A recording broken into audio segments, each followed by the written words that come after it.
Hello and greetings. Welcome everybody. It's good to see you there. Grognak, Refraction, Killick. Hope you're doing well today. Have I missed any names? I hope not. I hope you're all doing good. We should get started. We're gonna be, what are we gonna be? We're gonna be hopefully finishing up more of the game today. So I'm gonna jump right on into, well, I didn't do a day 37 notes section yet, so I guess we'll quickly put that together. Call this day 37 testing, review, and fixes. Now, I have done a little review already. Whoops. But we're going to basically review feedback from the testers. Big thanks to Tony 68K, this from and Adrian Bauer. If I've spelled that wrong, correct me. I got a video back from, I got 2 videos back from Distron. I've only watched like a chunk of one of those videos. I got some notes from Adrian and some notes from Tony. So hopefully I can like peek into those notes and figure out what's up. Now Tony was a unique tester because he was working on a, Tony's notes. He's working on a Mac system. That's what I was trying to say. He actually like did a little. There's apparently a nice little tool that you can run the game in Macintosh environments. So he was running in there. Hey, Skinny One, Kingstan, good to see you both. Sorry, got a little carried away with my trying to get this document from Tony. There will be definitely spoilers throughout this stream, but if you're already here, you already know that, probably, most likely. I didn't do an intro for myself. Doesn't matter, we don't need an intro today. We're going to do bug fixing and reviewing our feedback. So, excuse me, sorry. I do have some statements to make on this one.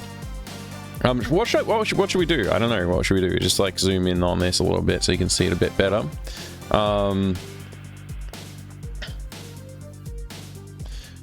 Maybe I'll just take, I don't know what to do about this. Let's see. Okay, annoyances. The water drop sound is really loud. This is not the first time I've heard this, so I think I'll adjust it now. It's been mentioned many times. Minor things. 1 pixel in the storeroom silhouette that you can see Lucas through. I didn't know about that, so I should fix that up for sure. Interestingly, that's probably actually in the room.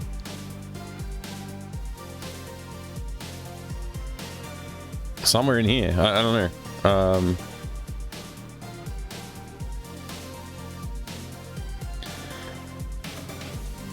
Is it possible there's some pixels that are not filled in here? Let's see, walk behinds. Oh, there's one right there. You can see it when it's not selected. It's a bit harder to see when it is selected. There you go. Any others? I guess there's this bit right here, huh? Oh, there's an object in front of it. I was like, okay. There you go. All right. Thank you, Tony, for that one. So that one's done. I'm putting an X in front of the ones that are done. How about that? How's everybody going today, by the way? Sorry, I really didn't do a proper intro. Hello everybody, my name's Mike. I'm working on a game called Day of the Hamster. It's a game that is a point-and-click adventure, and it's about escaping from a vault that you've been locked into because your hamster and your cat can't get along. And it's nearly done. We're working on bug fixes today, so thank you. 1 fix down, don't know how many to go. All right, let's keep looking at this. So this is the Oh yeah, I'm Mike. Yeah, that's right. I'm glad you did the intro. I was confused. Thank you. Yeah. I mean, like, hopefully if there's other people who are watching the VOD later on, they'll be like, oh, I know this guy now. His name is Mike. Rather than like, who the heck's this guy talking about debugging and fixing stuff? I like these. Oh boy, we're having fun now. Wait, your name's not Dev? No, yeah, it's definitely not Dev. I thought that was you, Mr. Baines. Hello, I hope you're doing good today. Amazing game so far. Love the hidden LucasArts logo and ant pun. Did I make an ant pun? I don't remember making an ant pun. Where's the ant pun? Hello, Racing the Beam. Good to see you. How are you today? Fractal Mind Devon. I'm gonna have to ask Tony what he meant by this, because I don't know. Did I make an ant pun? I don't remember making an ant pun. I probably did. Maybe I did. I have no idea.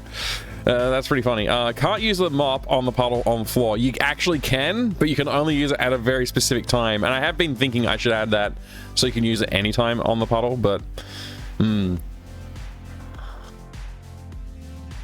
yes.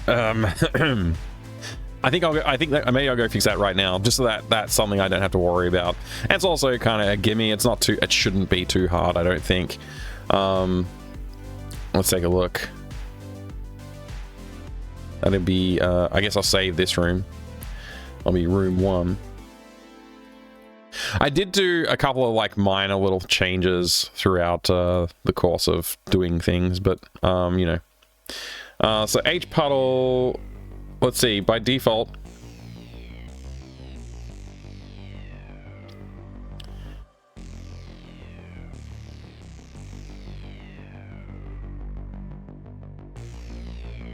Interact.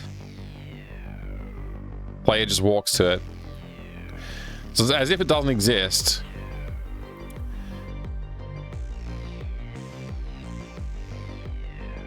Oh.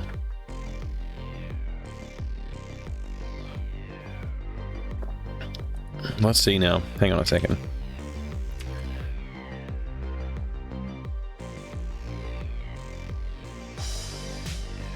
So, but by default, it's not enabled.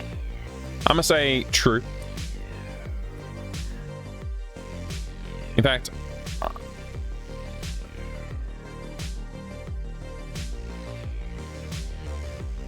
let's do a replace on this. Oh boy, we're having fun now. Hey Kareef, welcome in. Replace.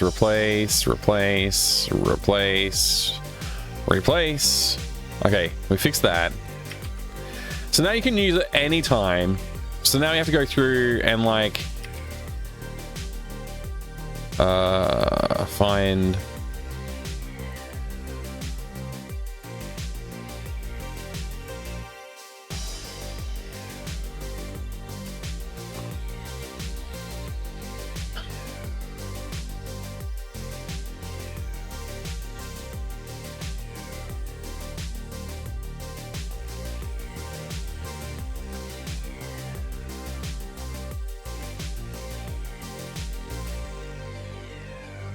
So that will just work now.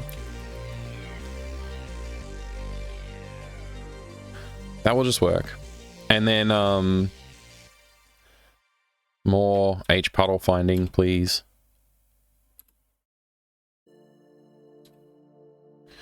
Interact, we just walk through it, which is great. Look at it. So now this has to be only, hey, if the light, if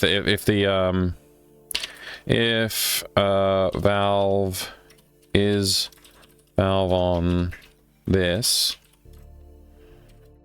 else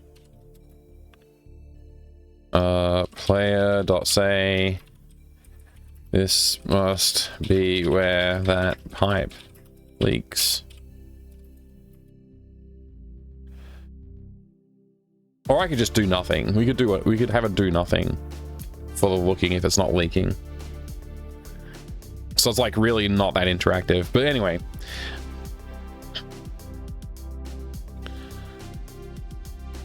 I think this is fine. That should, I believe that should fix it. So I'm just going to go ahead and I'm not going to test it. I'm just going to say I believe that's fixed. Annoyances, the water drop on the ground is really loud. So I'm just going to, on ground specifically. So let's see if I go to a drip. Is it a drip? A splash?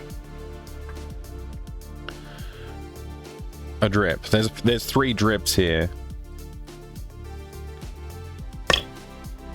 I think that's the one.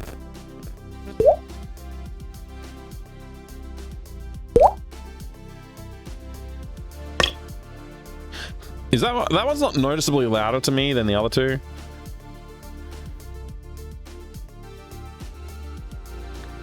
I wonder if I should just go ahead and edit them.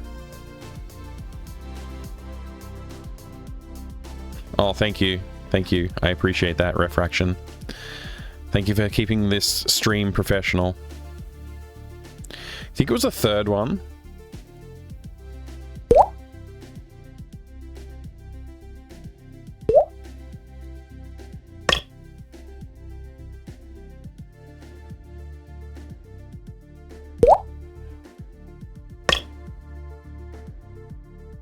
They're both kind of loud. I can adjust them.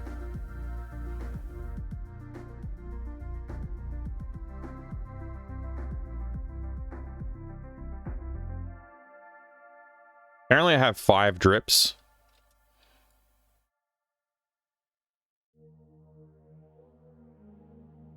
Interesting. Actually, if I go to the... is it views that I'm thinking of? I think I'm thinking of views, right? Views, drips. Each one of them. So that's drip 1.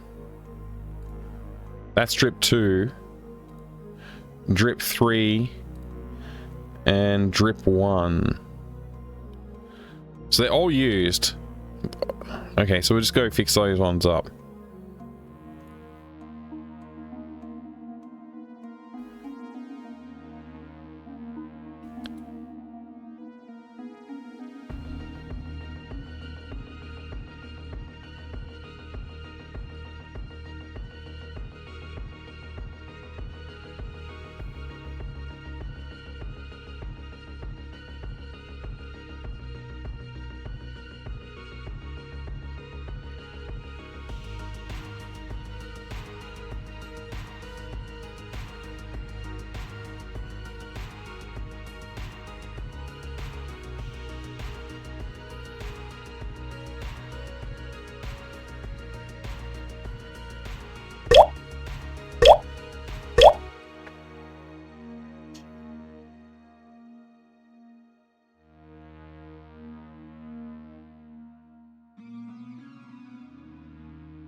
Where did my drip exports go? Did they go into crashes or something else? Yeah, they did. Okay.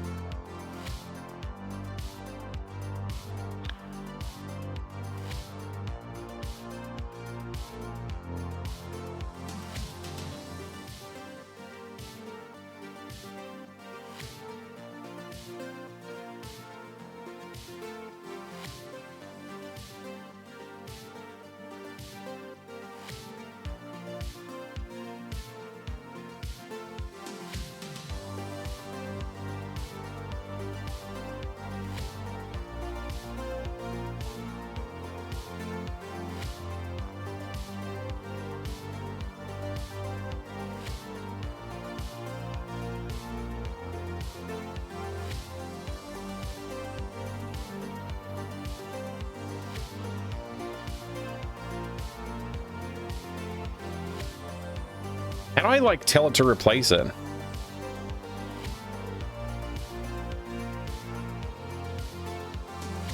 Like, how do I say, like, yo, reload?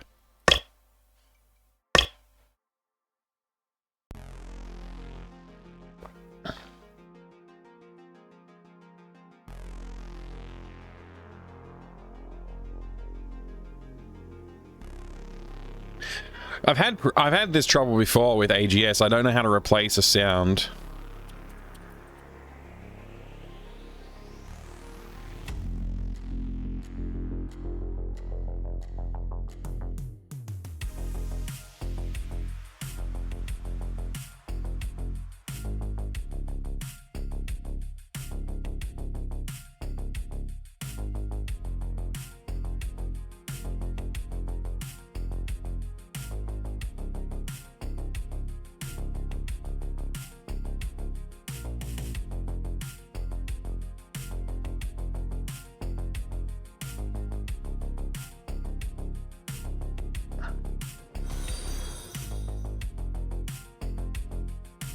Thank you very much for the follow. Welcome in. I'm glad to have you here. Hope you're doing well today.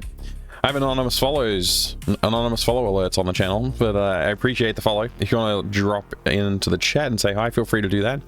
If you want to lurk and enjoy the chill vibes, feel free to do that too. Although I'm getting very confused right now. I don't know why. Change clip ID, properties. How do I reload the clip? Like, I should be able to just reload from the source file. It's kind of annoying. What has happened here? Why does this one look different now? Oh gosh. It's got a cache file name. Can I like replace that somehow?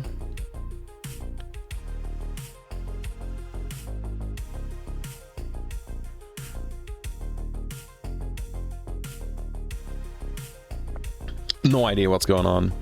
What? Who? Me? I don't know what you're talking about. Hello, King Wallow Wallow. Oh, I just got it. Wallow Wallow. Yeah. Hello. How you going? Welcome in. Thank you very much for joining us. I hope you're doing great today. I don't know what to do about this. I'm gonna just say, look, I've attempted it. I'll have to come back to this one. I'll put R for like revisit. Using lemon batter on computer shows unhandled event warning annoyances. Yes. Oh wait, no, not the yeah. So there's a lot of things that are unhandled events. I left that in for the testers so that they could like tell me when they saw something they thought should do something, and that way, hopefully, I would hear about it. Anyway, this one I have thoughts on this one. I think I'm gonna leave that one. I think that's like a not fix. I'll talk about that if somebody wants me to. Which sensor do I need? Dialogue, way to escape. I've actually fixed this one, so that one's already done. Hamster maze, clicking gives no feedback. Okay, so that's like a left click. Nothing happens. Let's go ahead and look at that.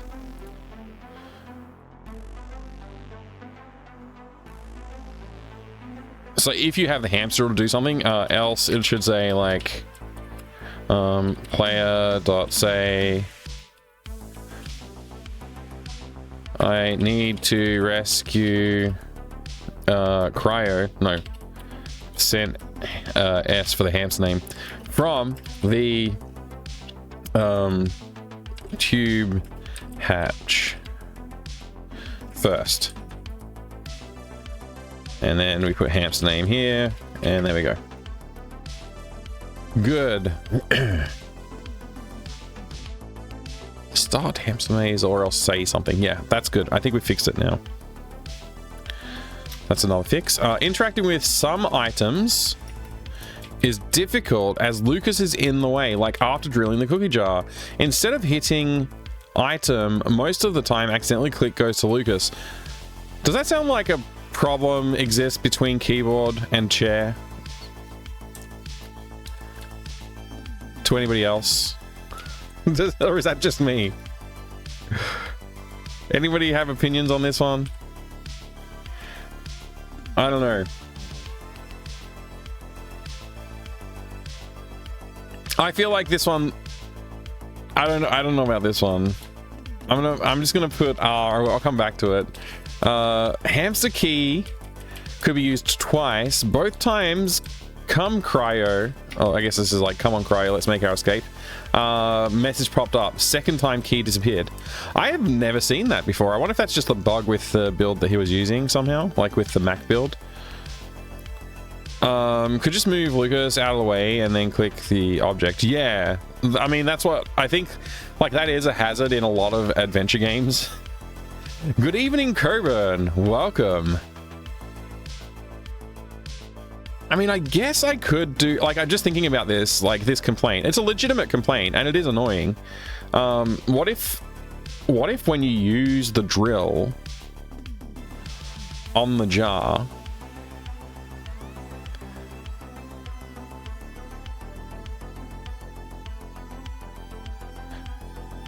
player dot walk, and we just walk like, you know, player dot x plus, I don't know, 20, player dot y plus 5, I don't know, just some value like this, and then player dot face direction down. So then he won't be in the way of the cookie jar when he uses the drill on it. So you'll be able to use the next item on it without, you know what I mean? Like, just get him out of the way. Save the player a click. Standard point and click thing, character gets in the way. Yeah, it is a standard thing.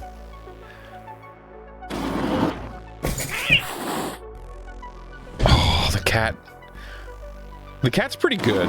Let's be honest, the cat's pretty good.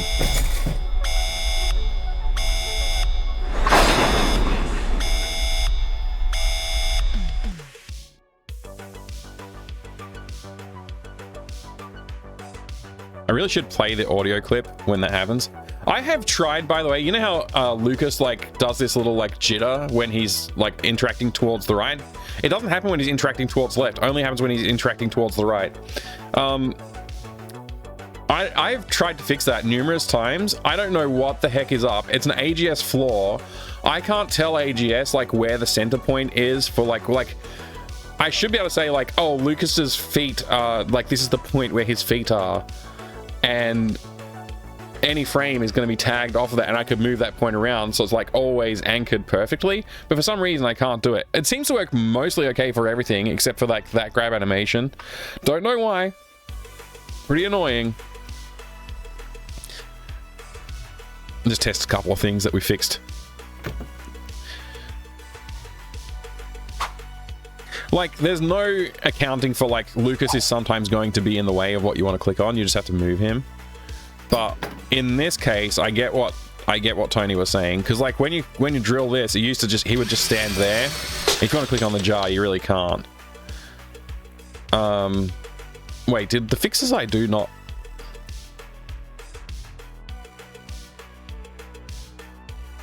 Why didn't he do this?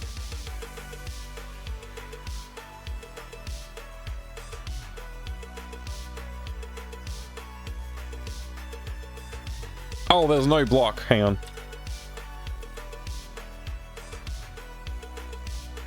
All the frames are the same dimensions, yes. I've tried quite a few things. You like that animation? Thank you, Coburn.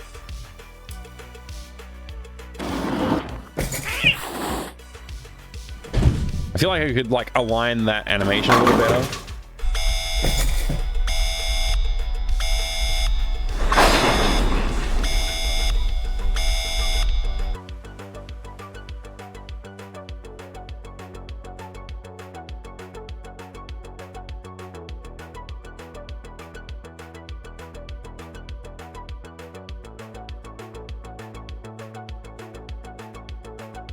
Yeah, it's got that nostalgic style for sure. I'm definitely going for a Day of the Tentacle looking game.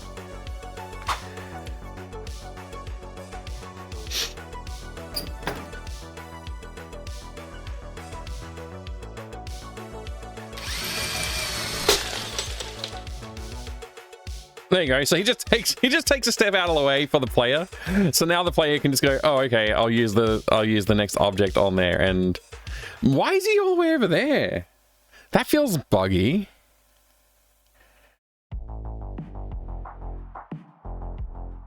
I might as well fix that right now too. Why does he go all the way over there? What's the coordinates for this one? So this is the coordinates here for drilling it. It should basically be like, I guess, slightly up from here. So like 43, say. And what do we say? 20. So like, let's do like 34-ish. See if that's a little less jarring.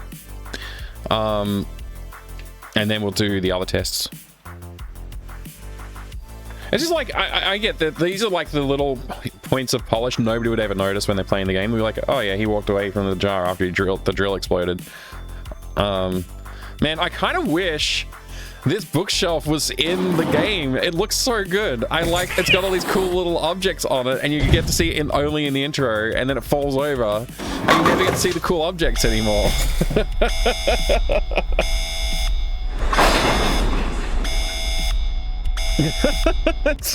I put all this effort into these awesome looking stuff on the shelf, and it's like, oh, you don't get to see that. I really should set it so it skips the intro, because this is taking a lot of time to look at the intro every time we want to test it. But anyway. Why did I get the bucket? I didn't need the bucket.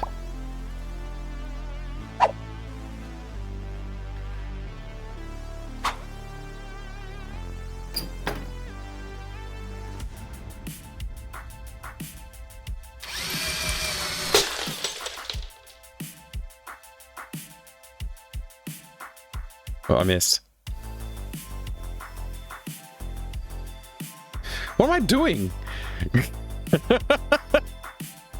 Oh, perfect! That was like perfectly aligned. Couldn't have done it better if I tried. Oh, thank goodness for that.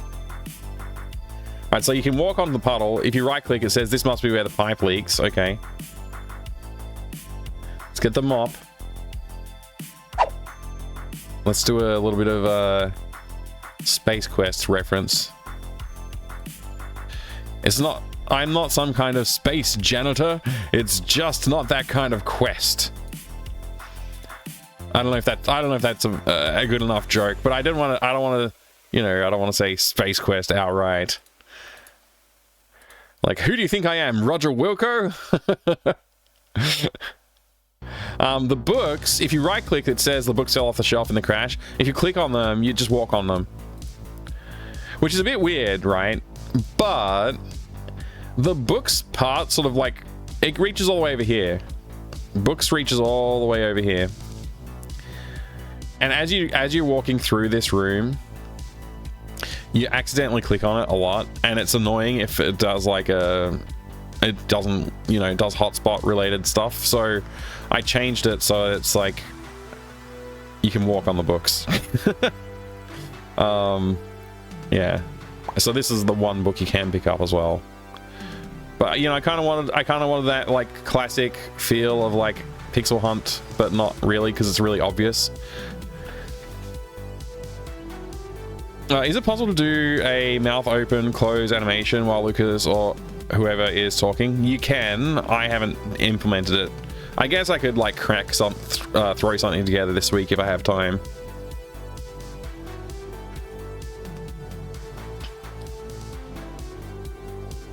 I haven't experimented with that part of AGS. I was definitely planning on experimenting with that in the next game. The heck? Why did this teleport over here? Here's some notes I got out of Distron's video so far, and also just some notes from looking at other feedback I got. But we'll get to this list in a minute. We'll just focus on this list for now. So hamster key could be used twice. You know, I actually addressed this one that I said I'd revisit. So key can be used twice. I'm gonna try that. on left side of hamster coding manual are really hard to... It's true. It's impossible to read. I did it on purpose, but I saw Distron struggling to read it in his video, and I also saw this from Tony, so I'm going to fix that up. I did it on I made it messy writing on purpose, but it's too messy. So I need to do something about that. Numbers in the metal detector frequency list are not aligned on the columns. That's true. It's not a... unfortunately... It's not easy to align them. I think what I need to do is like actually code out exact positions instead of letting the thing handle it, the renderer, the book renderer handle it. So I think I can let it handle the line heights, but like the vertical part of it, and then just manually type in the Y coordinates. We'll take a look at that in a second. When in Metal Detector Blueprint, there was 2 sensor modules in inventory. I think I know what happened here. And I wrote down some notes about fixing that in the spreadsheet. I put an R next to that. Something gets messed up if I activate metal detector on wall, click help book from inventory, and start scanning. End up with book covering the x-ray.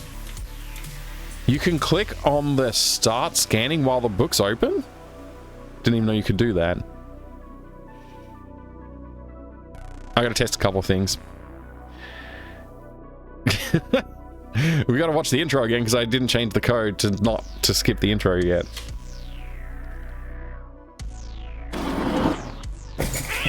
I'm definitely gonna have to add code to skip the intro.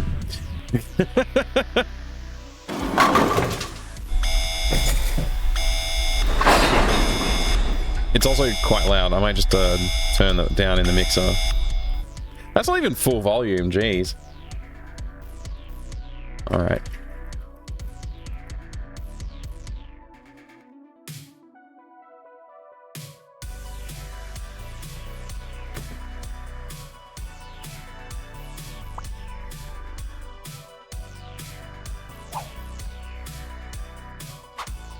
Oops. Bit of a misclick there. I keep missing stuff.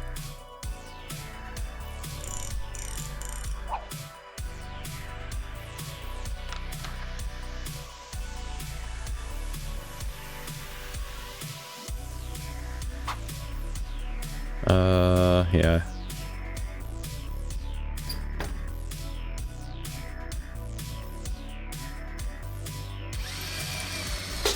I literally don't know how to reproduce the error that Tony reported with the key being usable twice. I've only ever had it be usable once for myself. I don't know how he did it.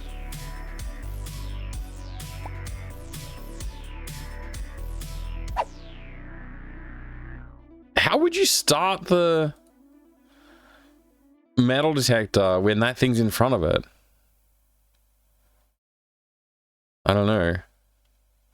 It's a scary thought, though. What am I doing? Oh, and I forgot to read the book. 68K ASM.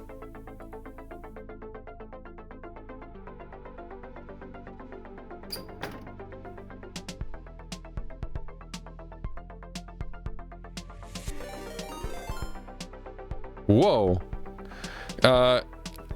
Kagawasaki, hello, welcome in. Thank you very much for the raid. Hey, the Sniper, good to see you.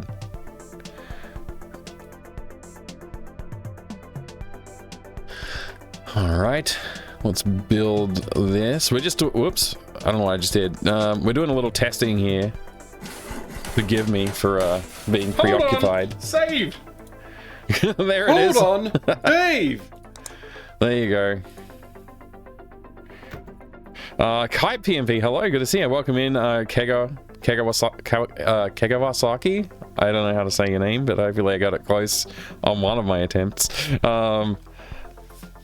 Unhandled event, yeah, there's a lot of, that's like a catch-all I put in just to alert me that there's something I haven't handled in case I, you know, if I think like, oh, using the shovel on the pipe should do something, but it says that, okay, I mean, that does have a message.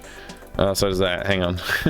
There you go. Like if using the shovel on the cookie shard should do something, I would know seeing this. Oh, I need to handle that. And if I don't, when I ship it, it won't have those interrupts in the sequence at all. Anyway, welcome in. It's good enough pronounced. Thank you. What were you up to today? Thank you so much for the raid. Get a shout out for you.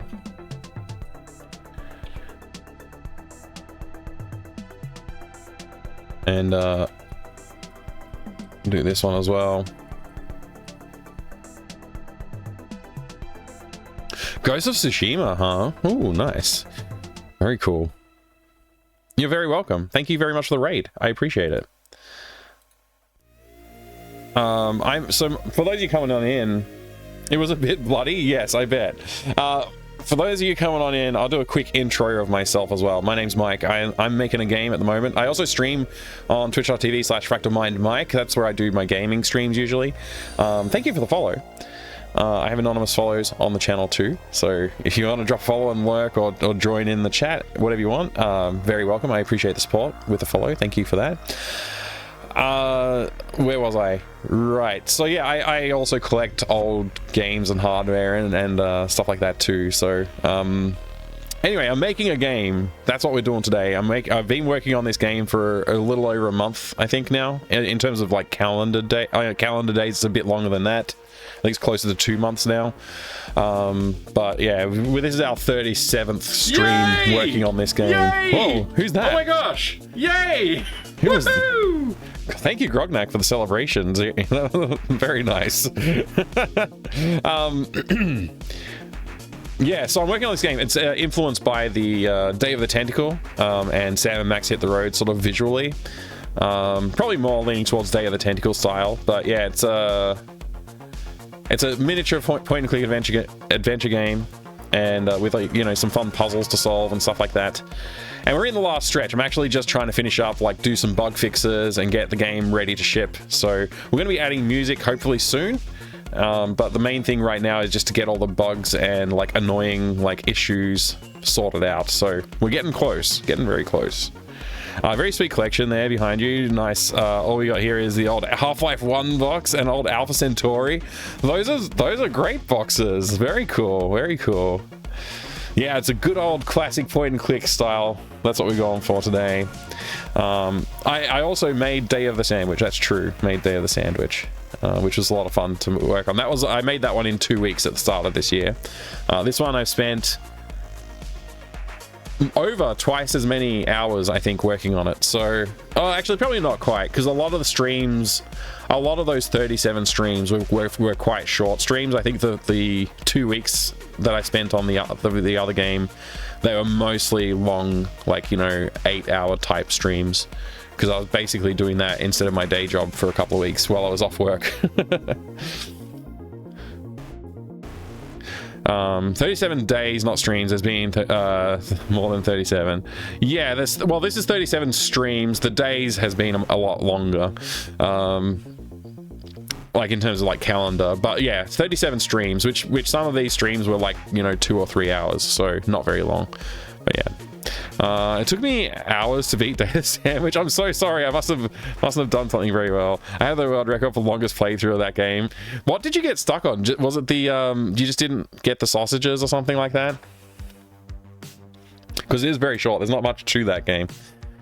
This one's got a lot more to it. This one, I think if you get stuck in this one, it could actually take a bit longer. What was I doing? I was going to test a couple of things. So we just got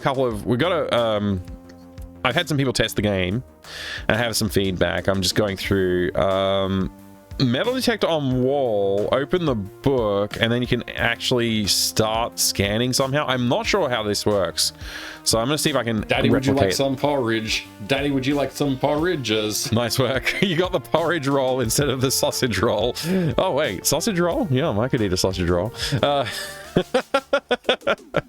Let me try this out. Oh right, we have to look at the computer before the wall hotspot appears.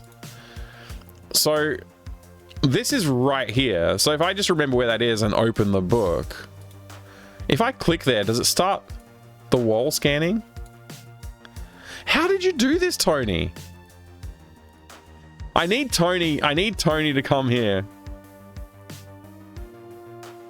Highly dubious of the concept of a porridge roll. Yeah, I think I'd have to agree, Jiggy. Good to see you too. Hello.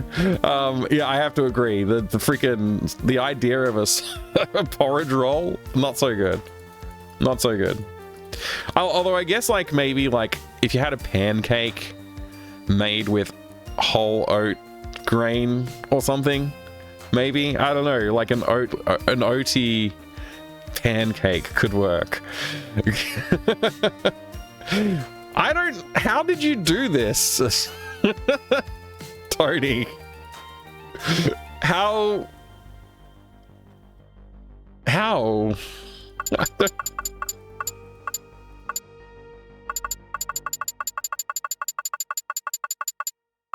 I think it's 320 and 40.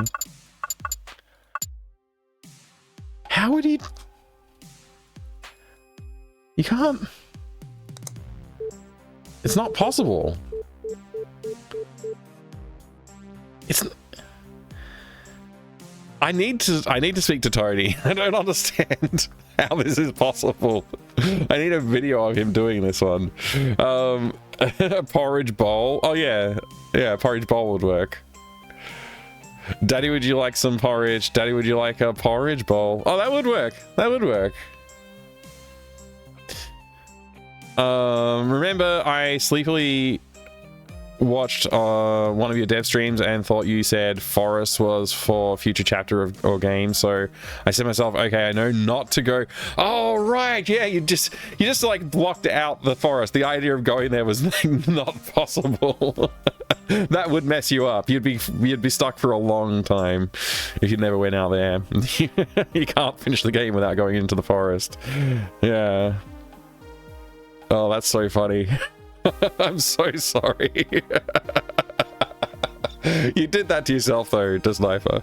You can fry up leftover oatmeal in a pan, but even then I don't think adding any kind of bread to the equation is the way to go. Yeah, you're probably right. I don't know. I've never thought about it before. It's just, this is a new thought to me right now. I might have a clue. Can you access the inventory while selecting the phases? Yeah, you can, but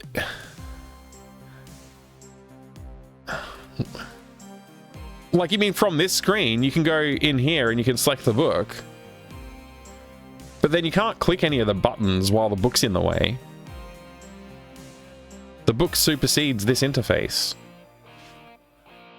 Also couldn't save the game online. What about other items? Yeah, you could probably.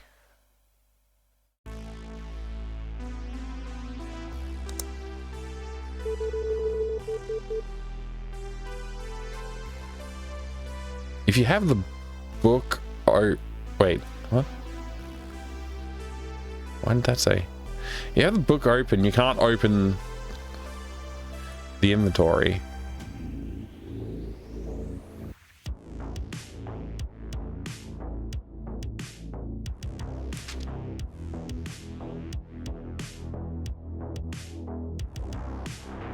I genuinely don't know what to do here. Like, I don't.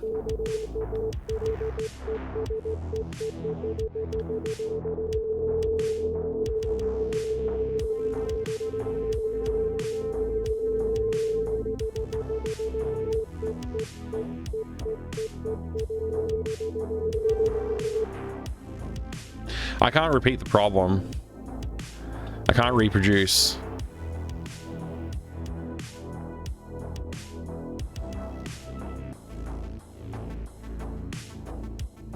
Let me just read this again. Something gets messed up if I activate metal detector on wall, click help book from inventory, and start scanning. End up with book covering X-ray view of wall. I just... How? How? Tony, tell me how. How?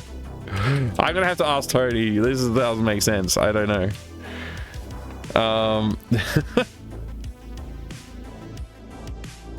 Does day 37 mean this has only taken you 37 days to put this together so far? Yeah, basically it means I've streamed 37 streams for this game.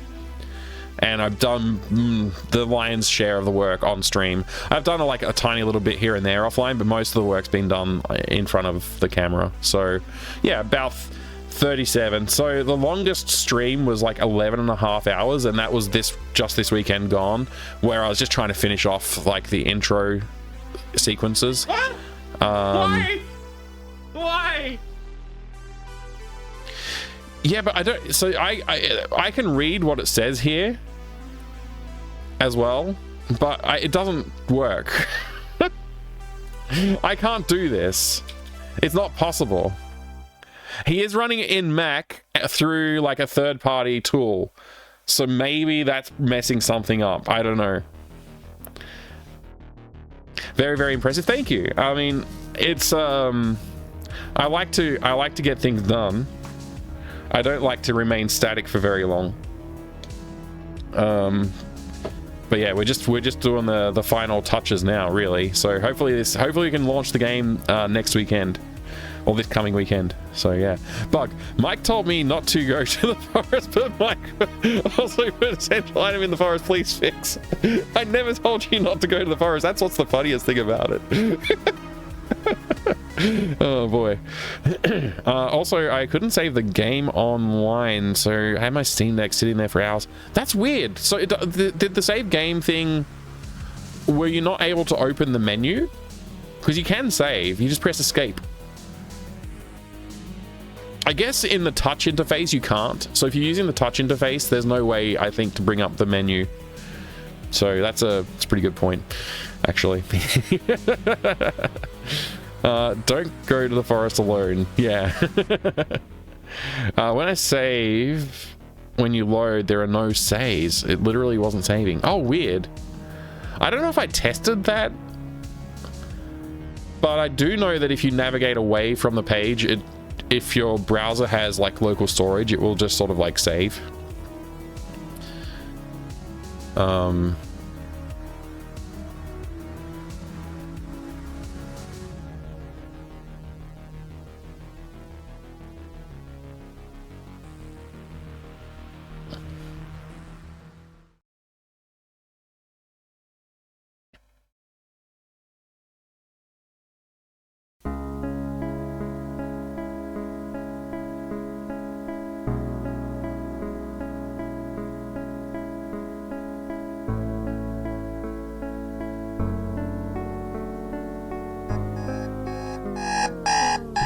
Steam Deck would not run download at all, no matter how I tried to run it. That's weird. You're just having some weird issues with the itch page, I guess. It's like if I like pick up the food and the bread and like open the fridge. I said food when I meant coffee, but you know. So now I have like all this junk in my inventory. If I then navigate away from the page and then I, you know, reload and then I go back into the game. Okay, yeah, it doesn't save. It only lets you restore if you don't navigate away from the page. Okay. I couldn't remember. I remember it's doing some kind of like vaguely you could like restore it, but yeah, it's only if you don't navigate away. All right. Good to know. Let's get on with the testing. I'm glad you were able to get it working at all, though. That's interesting. I guess I need to look into running on Proton/Wine as well. I was a bit confused when, after putting metal detector to data mode 10.3.20.40, Lucas started holding in hand to scan the ground and had to remember right-clicking, put the detector away. Using metal detector on wall in this mode does not seem to open frequency selector. Yeah, so these are two valid points that are being made here. That's actually point one is, I think I already sort of took note of it.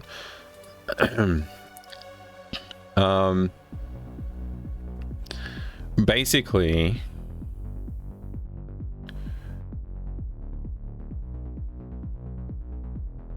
I like legit forget how I made detector mode work. right off the top of my head. Like what the situation there is.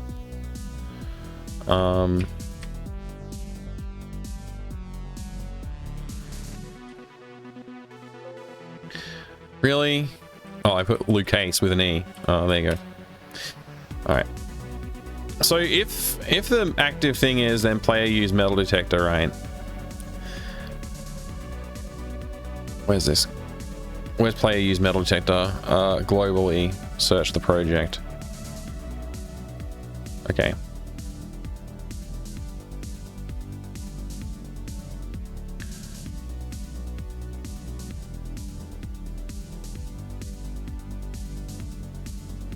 Hey Disron, great to see you. When trying to detect metals, did anyone else run into the issue of the thing flashing super fast, but the item not getting picked up? Yes. Yes, it's just, it's, I've been wondering if I should increase the bounds to where you can pick up the objects, because I personally have also found that it's like, it's flashing a lot, but I haven't picked it up, and I have to like walk back and forward a few times before it hits the right pixel. So, on the one, I like in my mind initially it was like, well, it needs to be difficult to find stuff, but the more I've gone through it and tested it, the more I think like it probably needs to be a bit broader. The other thing was when it's not time to go to the forest, the character says I don't need to go there now, and then I recall you saying yeah, the player gates the progress through the game by saying like, I don't need to go to the backyard, I don't want to leave without drinking coffee, I don't need to go to the basement. And so I was hoping that by the time you got out there you would realize, like, just because the player said I don't need to go there now, maybe something's changed and I can go there. But obviously that didn't add up. The player gating F'd you, yeah. Blocking it off, make it not confuse others, made it harder for me, yeah. I'm way too slow of a programmer. My ADHD brain ruins me, and I spend a third of my time on spaghettiing things and debugging things towards modularity. Something like this would take me forever. I also have ADHD, and I have learned over decades of programming. I taught myself to program when I was like 10. I've gone through many phases with programming. But I've learned like the best approach is like, hey, if you can get it to work now, then do that. And don't worry about if it's spaghetti code or not. Just move to the next thing. And when it's time to deal with it, you will deal with it. You can refactor code whenever you feel like it. You don't have to do it now. So my ADHD brain playing Unreal Tournament 2004 when we were in programming class. Nice.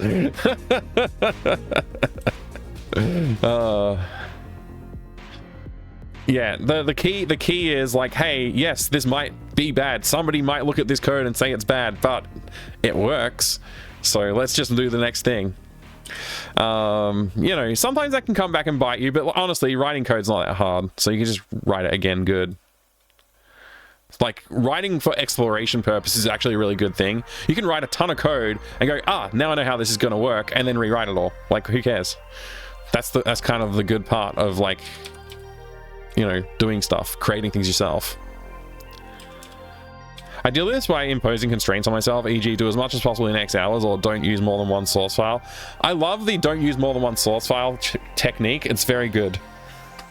It's very good technique. Although at some point you probably, especially if the program gets big enough, you're going to need to move to other source files, but it does help a lot.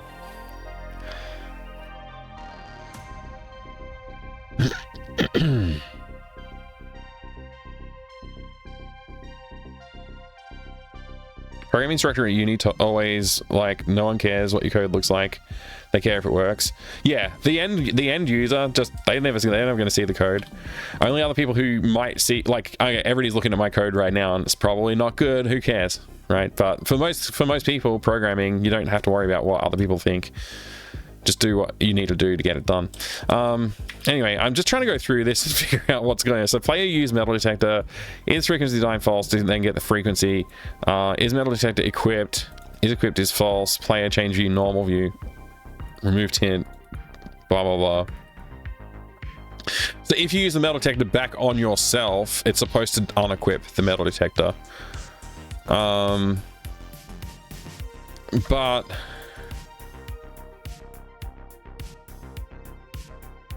show metal detector settings and equip.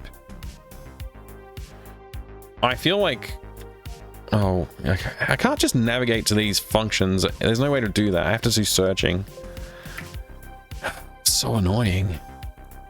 I really don't like this editor. It's a very bad editor. Okay, so this does metal detector settings visible, player change view, metal detector view. Is equipped true, player active inventory null. So unsets the active inventory. Is equipped is here, and is metal detector equipped.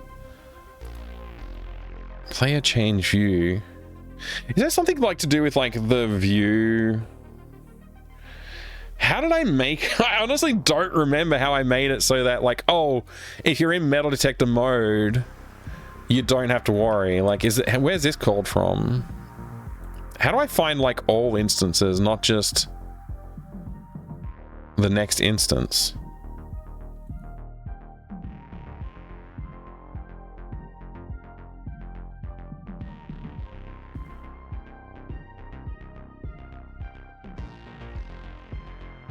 See, this says, what this says is I should be able to click on the wall and it should go into metal detector mode.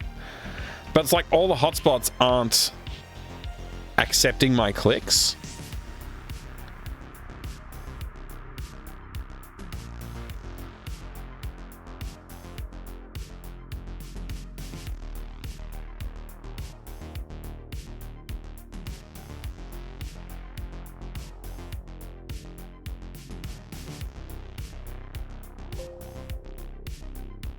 Wait, the entire project, you can find a single instance of that. I doubt it.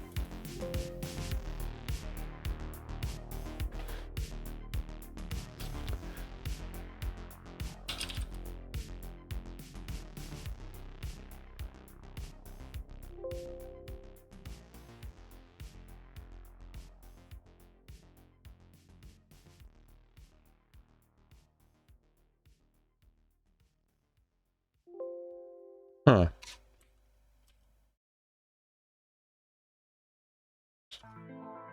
I'm pretty sure this is going to be handled in like the global script somehow.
Oh, do room action. Found it.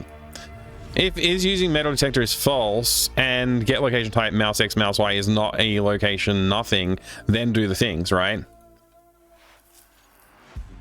So that was my solution to like not interacting stuff with stuff during metal detector mode, so you can't like leave the room by accident or click on a thing and pick it up by accident while you're holding the metal detector. However,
yes! Well, what have we here? Oh my gosh! Thanks, damn it, Baines. Oh, sorry, I got caught up in doing the typing. You're all right at small tasks. It's big tasks when things start getting out of hand, because I start to stop things on a whim, thinking I might be better to start one thing before finishing another. Yeah, that'll get you. Finishing stuff is good. Unless you're programming on a dev team and others can't tell what your code is for lack of comments or formatting, then when they need to collaborate with your code, or when you forget what piece of code it was for. Yeah. I mean, there's a lot of reasons why programming can be difficult. It's true. What's this get location type? Is there an equivalent like get hotspot? Like, is there a way to get a hotspot at XY? Like, what's this hotspot X and Y? What is this?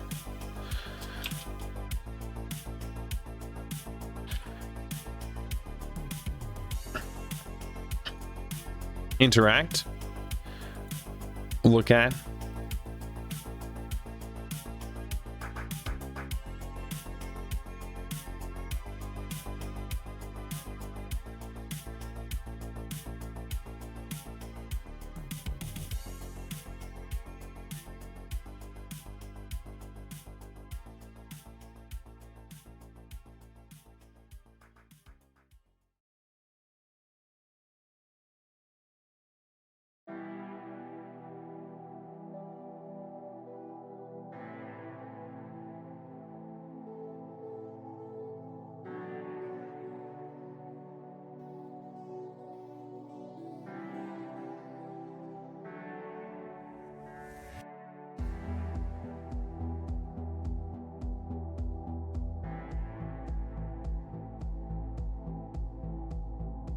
How do I get the hotspot at the cursor location?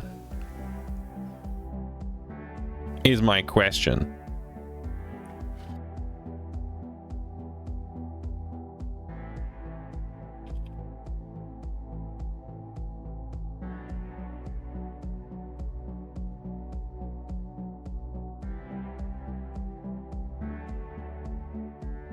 Hey there, AT. How you going? Oh, they're at GM. Just finished Day of the Sandwich. Now I'm hungry. Thanks. I'm glad you enjoyed playing Day of the Sandwich. Made you hungry. All right. Let's see.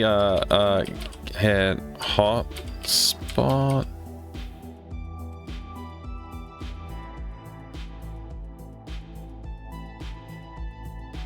Hot spot.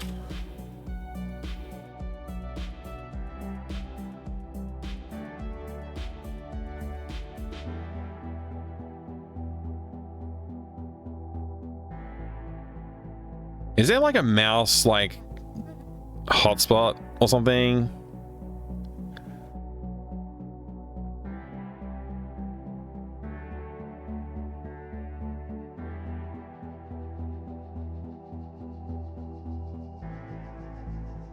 Change mode hotspot. Permanently changes the specified mouse cursor mode's hotspot on the cursor graphic XY. Oh, okay. That's not what I want.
There we go. That's what I need.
That ought to do it.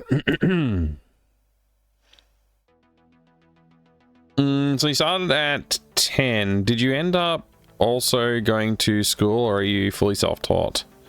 Yeah, I did. So, yes. I started doing contract work while I was in high school a little bit, but mostly just small stuff. And then we did do some programming stuff in school. In high school, it wasn't very interesting. Then after that, I did go to tertiary education. I did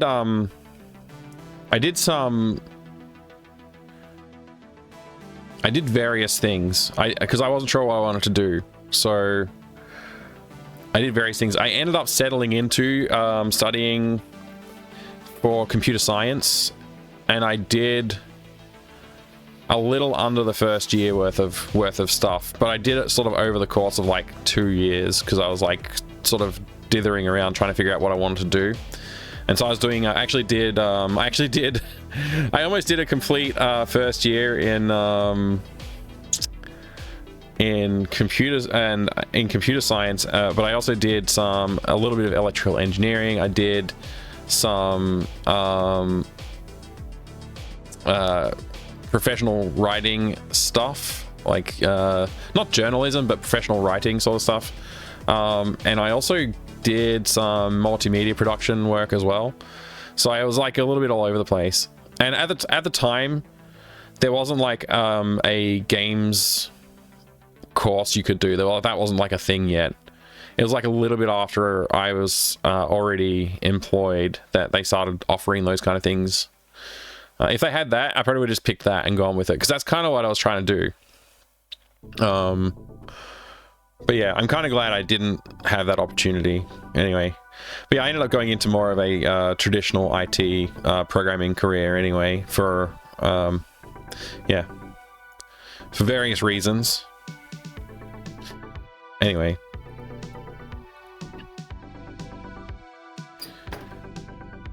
I do think it does have the right to balance though with chaining puzzles, unlike the Deponia games. They are at some point just feel like huge chore. Yeah.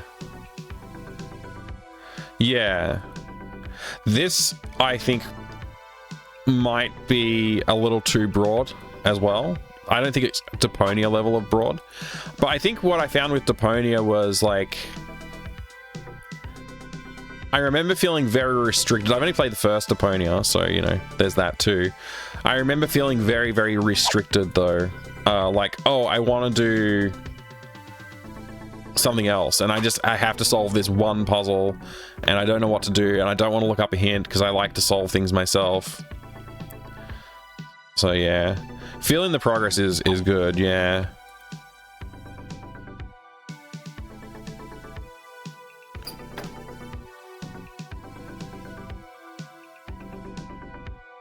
I almost feel like you should be able to use the drill on the microwave to dismantle it, but I'm not going to change it. What? I must use it on... I'm using it on the paint tin, I think. Yeah, I don't know. I set it to not show the hotspot on the objects, but I feel like maybe I need to have it set to show the hotspot, because it's a bit annoying. Alright, I need the sensor. The Gus sensor.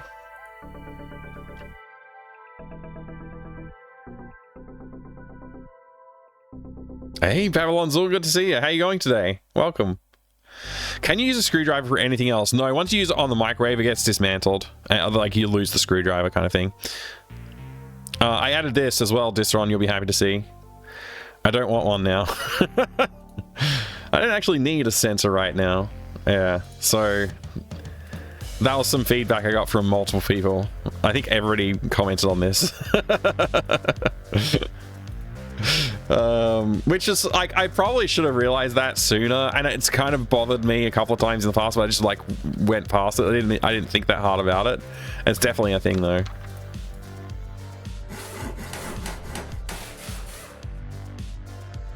Going well, that's good, that's good. I've been lurking in these streams because I want to run this one completely blind.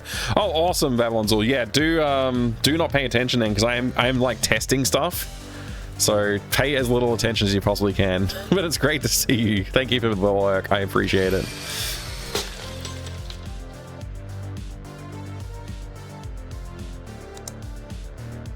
All right, so this is the trial of the century.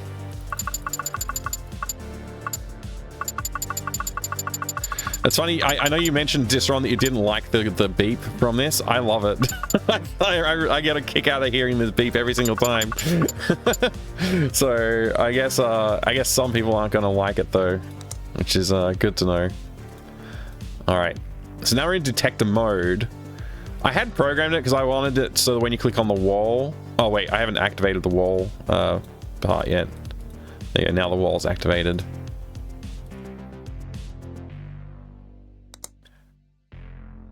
There you go. So that works now.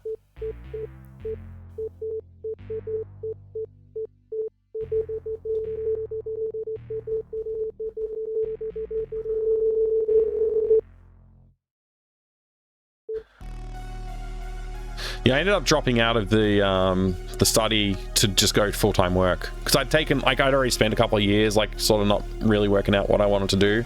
I got a job at an engineering company, and I started out there, and Yeah, I really liked that company. It was really fun to work there because I was doing like a lot of like I was doing real-time 3D programming, and I was doing a lot of like engineering, like pretty heavy on the math side of things, but there was like a little bit of like programming, cool like automation as well. It was pretty fun. It was a pretty fun job, but it wasn't paying enough to save for a house, and I was like trying to get married and start a family, and I wanted to have a house as part of that, so I ended up having to move on from there, even though it's probably one of the cooler jobs that I've had for a while. So yeah, anyway, I mean, from my perspective, I think other people find some of my other jobs more cool, but that one was pretty fun. I liked that one.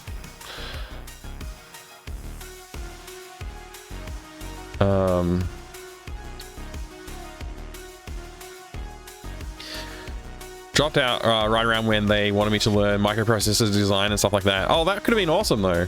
Yeah. Less not liking it so much as it being actively painful to listen to. I had to take my headphones off. Oh yeah, I noticed that in your video. I didn't quite get through all of the first video yet, so all of the notes I have from you written down here are pre the end of that video. Anyway, so oh right, yeah, the freaking hamster key could be used twice. I literally don't think that's possible. I feel like it must have been a mistake.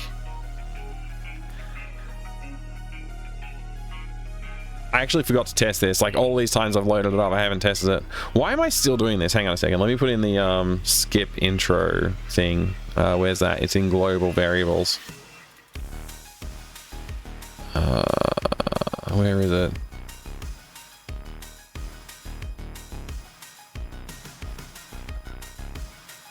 Oh, there it is.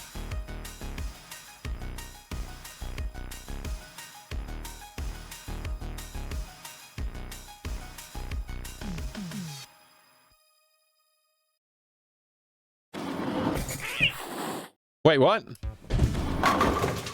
It's not skipping the intro.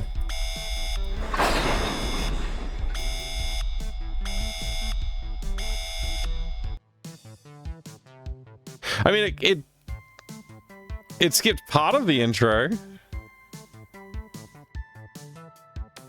Anyway, whatever. All right, we got to get that key, and we got to try and use it twice. There's like, you can't use it twice. It's not possible. I feel like what probably happened is Tony had both keys and didn't notice the difference between them, because like I think the one that you use for the hamster hatch should be silver instead of gold. I think I just have to change the color over. I'll make it like a dark color, like a dark metal color instead of what the color it is. Oh, it's also broken. Okay, yeah, it's changing this variable broke stuff. I'll fix it some other time. I should probably fix it now, but it's like whatever. I think Tony probably had both keys and he used one, didn't work, used the other, and it did work, something like that.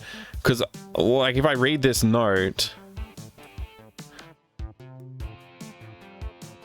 no, it says both times the message did pop up. I better test this. I'll test it. Maybe I broke something. I don't know. Let's go.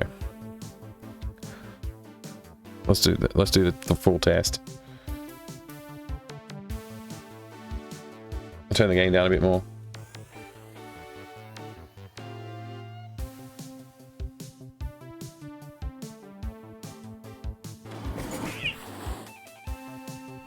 Also, is there an option to save game? There is an option to save game, but it doesn't seem to work. Really?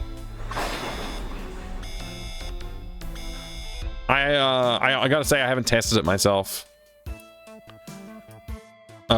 It worked for the previous game. Maybe there's something about the way this game's programmed that it doesn't work. I don't know. Let me try it.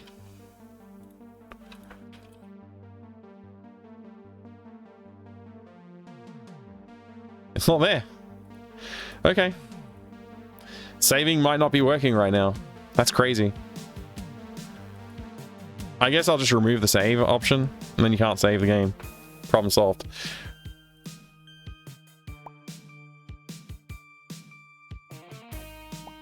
Have you seen that trend on Twitter, multiply the value of something in your game by 1000 and post results? I have not seen that, no. Sounds like fun.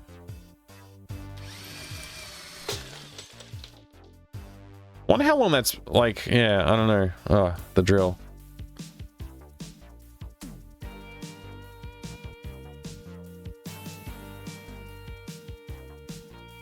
Hamster key. I double clicked. Is it going to do it twice?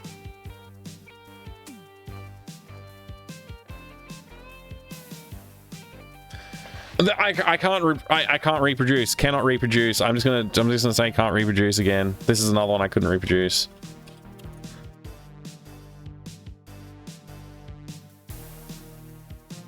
No repro. Oops.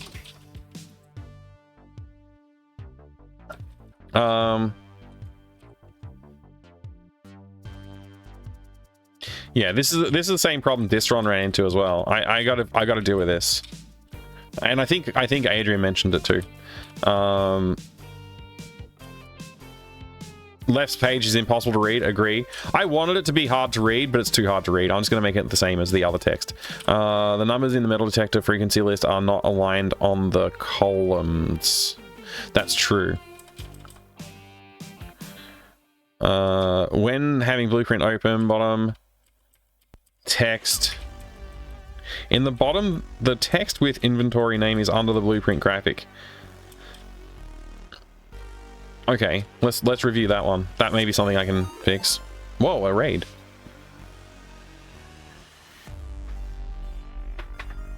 You should make a post for it, but what would I put in there to sniper? I don't know. Just removing the option. Yeah, I fixed plugs that way in the past too. Yep.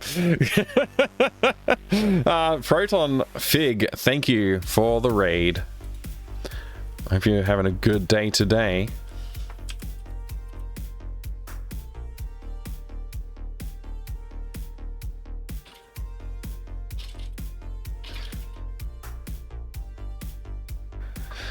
Doing some more Amiga intro programming today. Awesome. Wonder how many Tauruses there are now. Maybe 3. There might be 3 Tauruses now.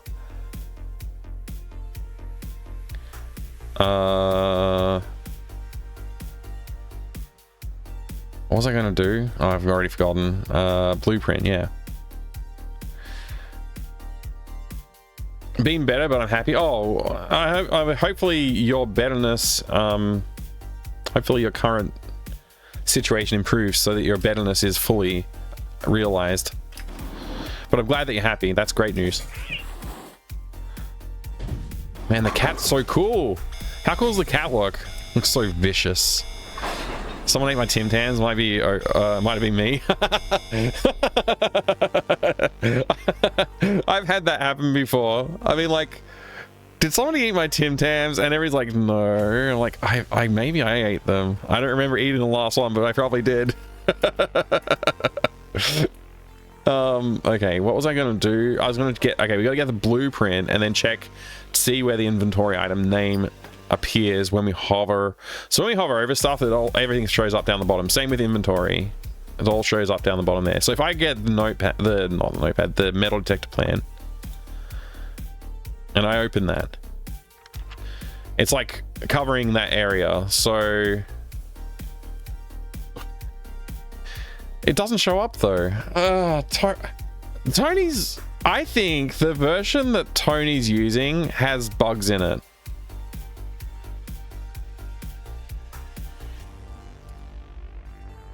Oh, wait a second. When you've got an active item, it only shows up when you've got an active item, not when you're hovering your mouse over it. That's interesting.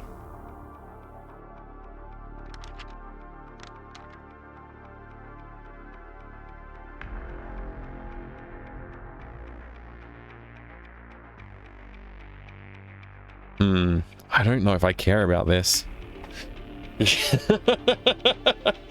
Do I? How much do I care?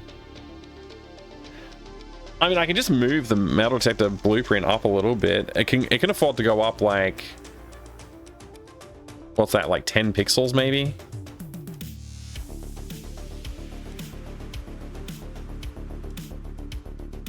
It can go up a fair bit. Finally rewrote the Goraud shader, rasterizer again, not shader, and from scratch. Now it's 20 times faster again. It must be smooth as butter. That sounds amazing. Everything interrupted a couple of hours ago because I had a power... Oh, the power outages are the worst. I'm sorry you had to suffer a power outage. Oh yeah, not being able to cancel out of the blueprint by clicking the top was pretty annoying to me. Yeah, so like, I had to make a decision on like where the cutoff is for where the blueprint dismisses. And I didn't want it to accidentally get dismissed if you're trying to click on the inventory or an inventory item. And so I was like, this is like a no cancel area. And like, I think it's like about a third down the screen. Not even a third. It's just like, yeah. The alternative is I put a close button somewhere and then like everybody knows to click the close button, right? I did think that one did occur to me as well. This one I was like, oh, I don't know. Do I put it, like, where do I put it? I don't know. It's a strong point.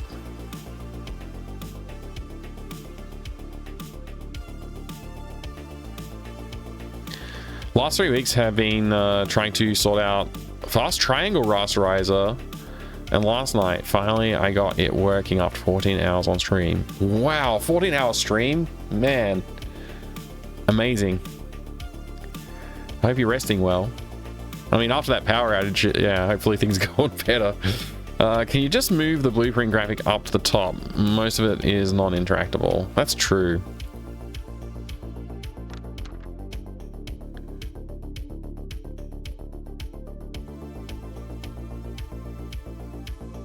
I never really liked the build it button, but I think it's fine.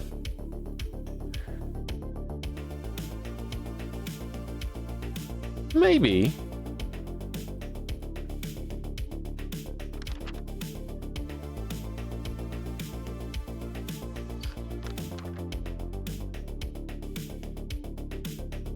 I can definitely move it up a bit. I can move it up a bit. I actually don't even remember if that's like a setting in the GUI or if it's a setting somewhere else. Let's see. Metal detector blueprint versus the super battery.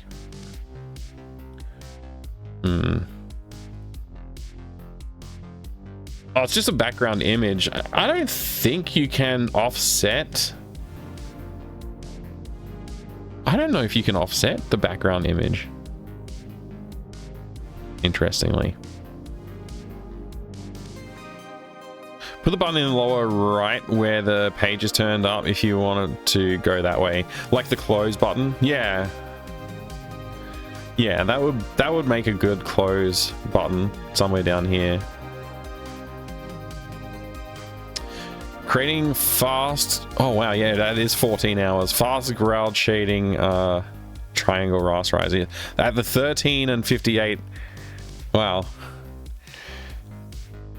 Offset it by 1,000. That would be very far off screen, considering the screen's only 320 by 200. I don't have a lot of time to look at this today. We'll do it quickly. Quickly as possible.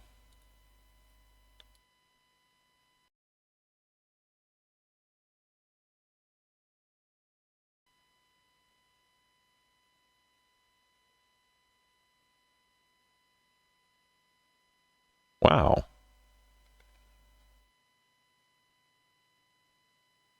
This is all software mode rendering on an Amiga 1200. That's pretty freaking sweet. You'll have to add 4 Tauruses now. Since you're 20 times faster, you had 2 Tauruses before. You should be able to have how many is that? You should be able to have 40 Tauruses now. Previous ran at 25 frames a second with 576 surfaces. Now runs 50 with 4,000 surfaces. Wow. That is a vast improvement. Amazing.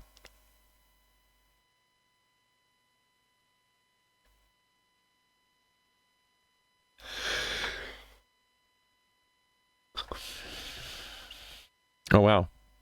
It's a little the background's a little jittery.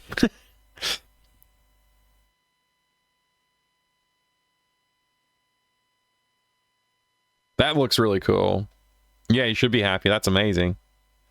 All right, we got to get back to fixing some. I got to fix at least some of these bugs. Lemon battery on computer shows unhandled. Yeah, that's a good. Well, you're not supposed to use it on the battery. You're supposed to use it on the lemons because it's not actually complete battery. It's just the parts for the battery. But I accept that that might be a thing you want to do. So let's do it. Use inventory here, and let's just go look at the use inventory. Actually, it's on the object, isn't it? Objects, lemons, use inv.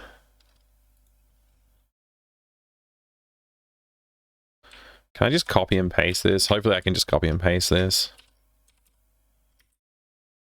Oops. Oh. If player active inventory is the super lemon stuff, then player lose inventory, super lemon stuff, O lemons visible false, O lemon battery visible true, O computer screen visible true, is computer power on true, A play power on, A power on play, there you go, got it the right order. Player say fantastic, now the computer is getting power, there you go. One nuisance fix. I don't need to test this. This is fine. Cool. Oh, my music stopped. That's the problem. Has everyone been keeping an eye on that new Amiga FPS that is being worked on? It's really good work. I haven't seen it. It's called Grind. It runs on the Amiga 500. Oh, cool. I haven't seen it. No, I've had my head down lately, focusing on getting things done with this. There you go. I wouldn't call that a bug, but I fixed it anyway. I was a bit confused after putting the metal detector and then Lucas holding a hand to frequency. Right-clicking to put the detector away using metal detector on wall in this mode does not seem to open frequency selector. I don't even know like what this is explaining.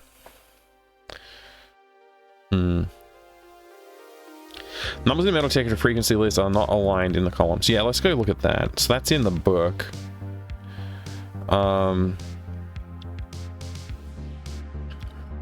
Where's the book script? Book.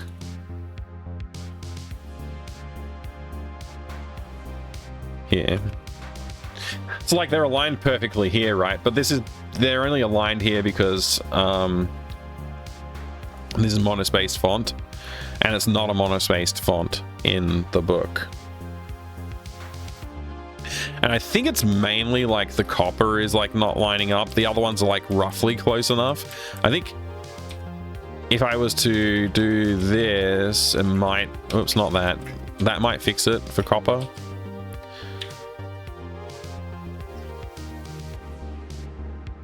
It probably won't, but it might be like slightly neater. I don't know. All right, we gotta watch the intro again.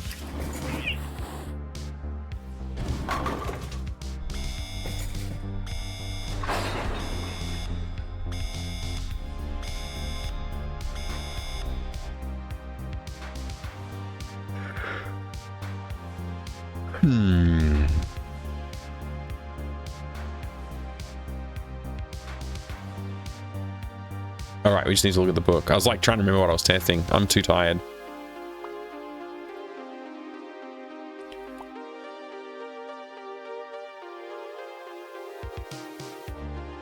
I mean, they're slightly better lined up now. Maybe I could add another space on gold, silver, copper, and zinc. Like 2, 2, 2, and 1. Let's try that.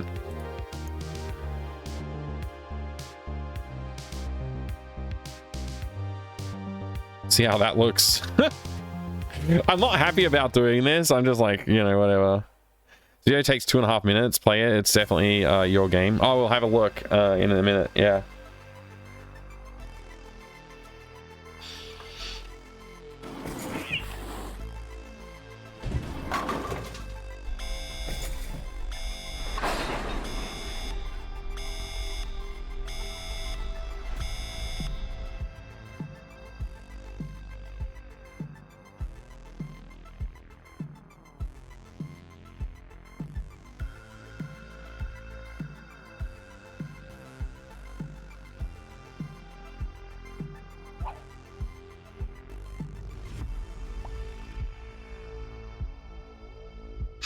Damn it.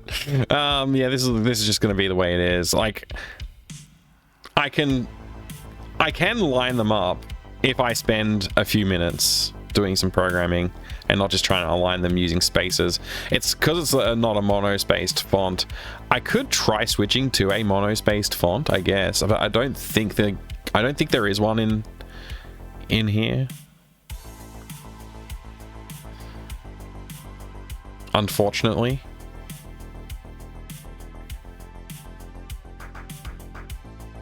I think I'm going to add another page of technical contacts so I can put more people's names on it. I'm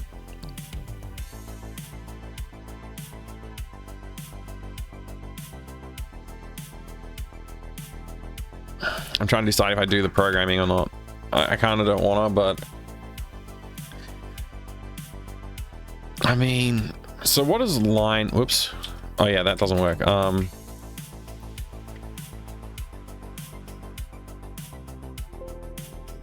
What? Did I type something wrong?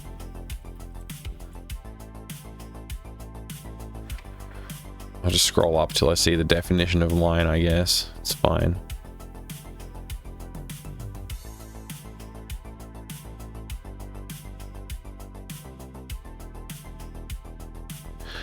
Okay. So this is the current Y, and then it does a text node. And it sets the font to whatever the font should be.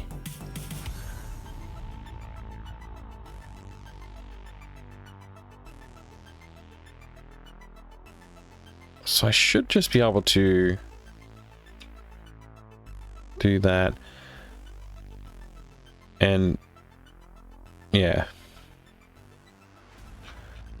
So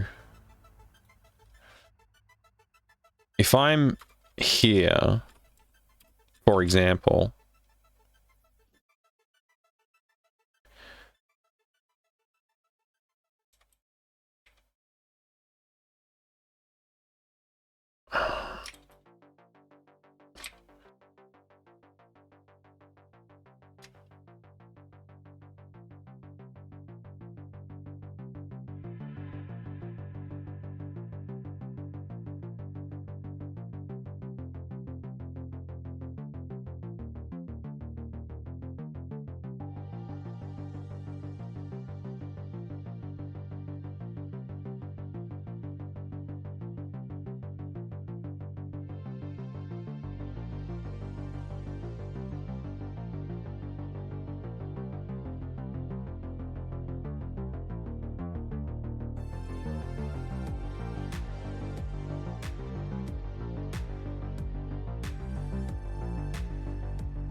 Sorry, you know when people talk about FPS games on Amiga, they always talk about how it couldn't do 3D, but I seem to recall it was pretty good at doing flat shaded 3D games. Yeah, right. It has a little epilogy referring to something you know well. Quake, I presume then. Or maybe Doom. Not streaming with FMM account. I'm like, oh, I forgot to do it again. Second time in a row I've forgotten to do execation. Sorry about that.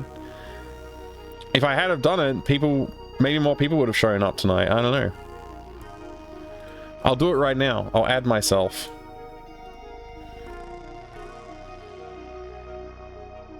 Thanks for the reminder, execation. It's good to see you too. Hello. Sorry about that.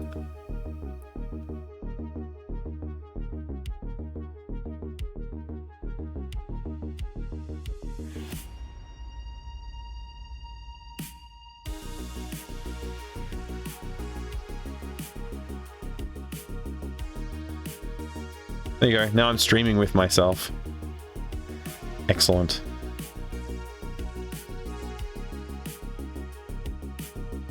There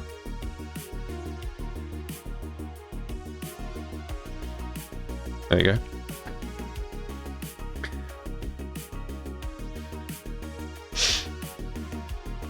Yeah, that's true. The coders are way more advanced. The Amigas have been thoroughly explored technologically. Even still, they're finding new ways to use it. How many people we got watching this that are fans of classics such as Wolfenstein and Doom? Which there's nothing wrong with that. As you can see in the video looks here, super Amiga-y. there's a phenomenal, especially considering the hardware it's running on is not exactly known for being super I powerful. don't want to like steal this person's content. Yeah, this looks super Amiga-y. This looks pretty great. I like this. I've seen some Amiga FPSs that try to do something like this. I don't know. I think this kind of is pulling something a little bit more special off. Pulling something off a little bit more special than what I have seen on Amiga in the past. On an Amiga 500. This is doing a lot that is pretty impressive, actually.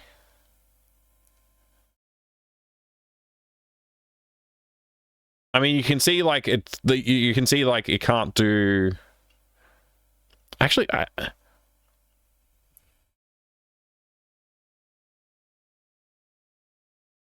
like it's fixed point. I assume it's some kind of fixed point. Something. There's like a little bit of that jitteriness that you get from that, but like obviously, you know, I'd say it's more than pretty impressive. Yeah, no, I mean it's really impressive. I'm Australian. We say pretty impressive a lot when we mean it's amazing. I don't like. I'm just going to complain about the eyeballs. Like every FPS.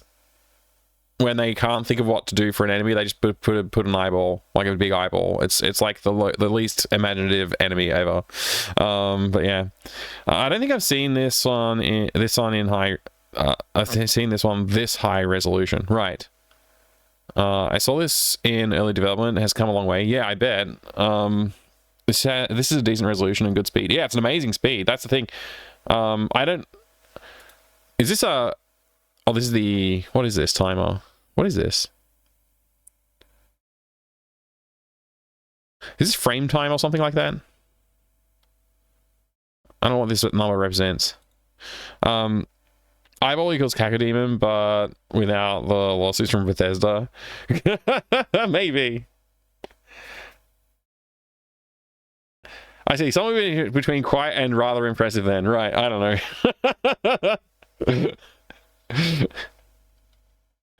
I think it's using some tricks that was used to make Zero Tolerance for on the Mega Drive. Yeah, there's probably a lot of tricks. Like, there's probably a lot more tricks than just that.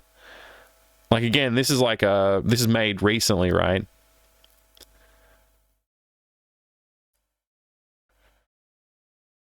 Yeah, this looks really impressive. I really like the way this is looking.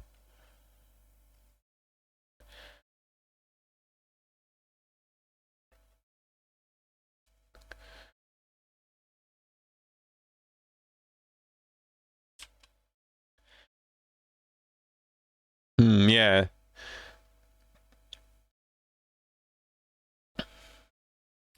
They're not doing like actual floating point, but it's like near. It's really really close. Like you can see the jittering and stuff. They couldn't possibly be doing actual floating point, right? Because that wouldn't make sense at this speed.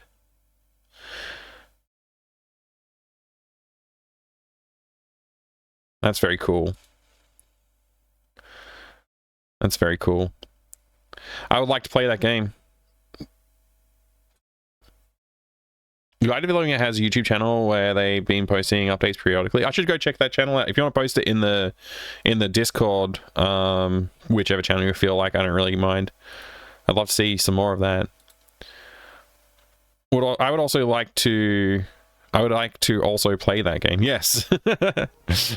Yeah, it looks awesome. Really impressive. Love a rundown on the tricks used. Yeah, me too. It would be awesome to see.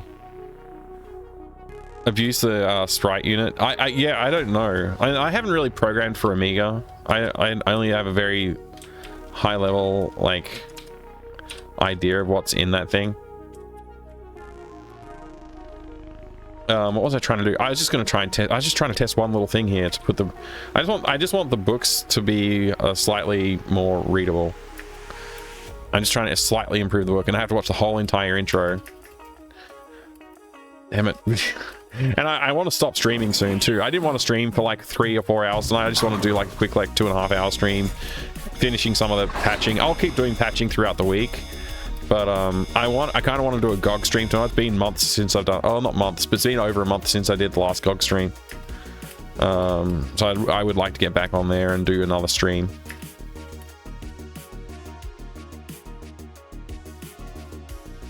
Tomorrow. Oops. I just try to insert a line on the frequencies page with this. So this is like a fixed position. So that was at, I forget what I said. What I say, like plus 30. So I want it to be like closer to lining up here.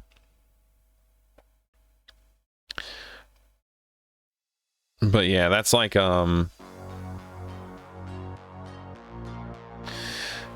basically once I've lined that up, I can then like line up all the other ones with it. Is all I'm thinking. Yeah.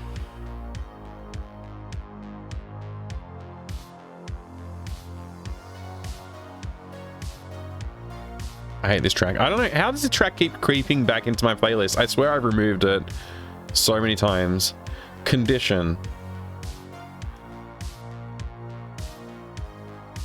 Right click, remove items. Right click.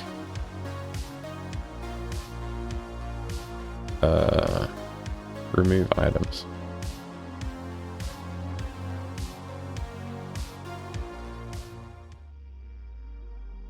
Alright, anyway, on how to run on my 030 accelerated Amiga 1200. I think you should get Distron. You should get Proton's new demo when that one's done and run it. Computer's haunted, Cox shotgun. Yes. Thank you for your playtesting as well, Adrian. I was trying to remember if I spelled your name right earlier. I think I did.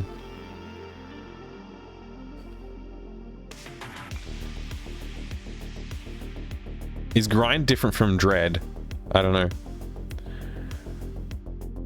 I have a book that goes into great detail on creating software rendered 3D engine with fixed point and cosine lookup tables on PowerPC Max.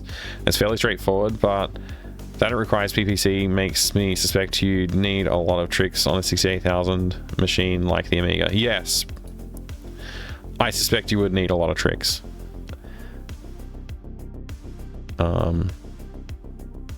Yeah, if it was straightforward, I think a lot of people would have been doing it back in the day, right?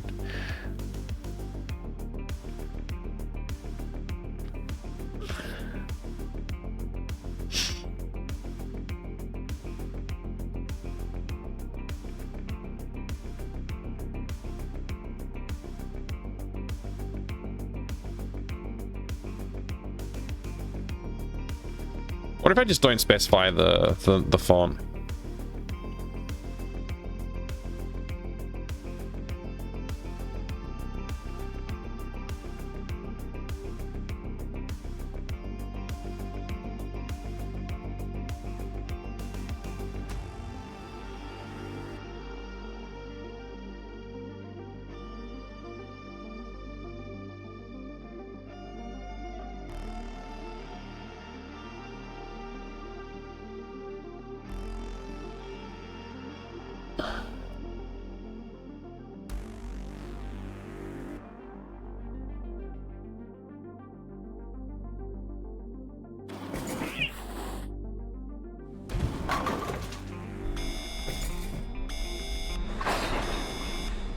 Yeah, the PowerPC's pretty awesome.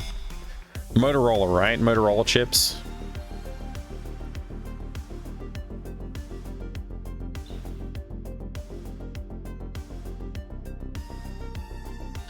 They're kind of like sort of like of a different era, right? The hardware design. Oops.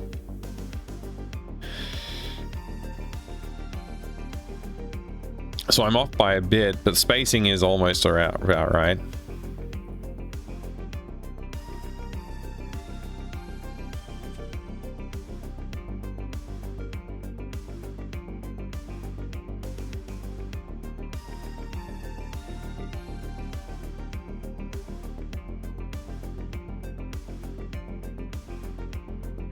Seems like there was another cool FPS called Grind. Okay, so Dread was a different one, Distron. IBM Motorola, known as Freescale made PVC chips. Yeah, okay, right.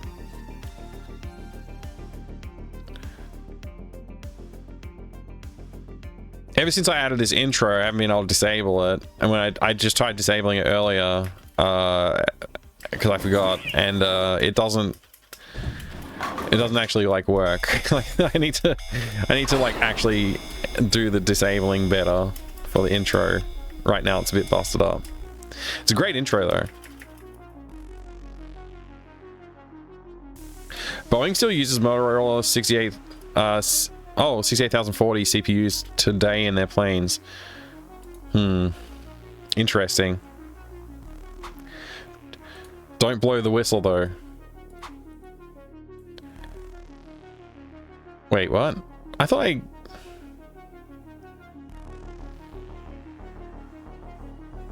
this is so close to about where I need it to be.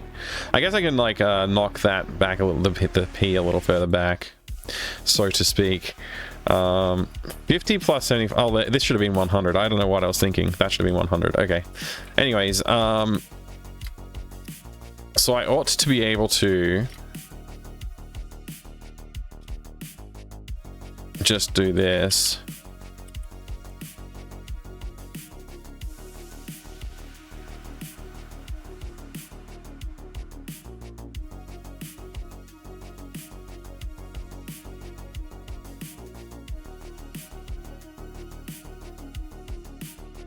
Basically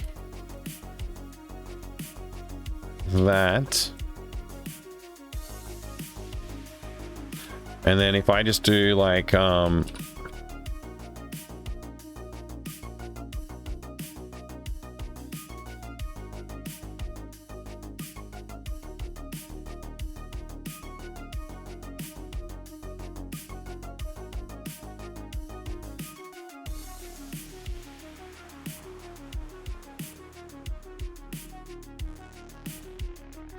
is it uppercase string or lowercase string they want me? I think I can't remember. I think it's lowercase.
I'm allowed to pass strings. It's obviously just needs to be an uppercase string, I guess, instead of a lowercase string. But where did it go?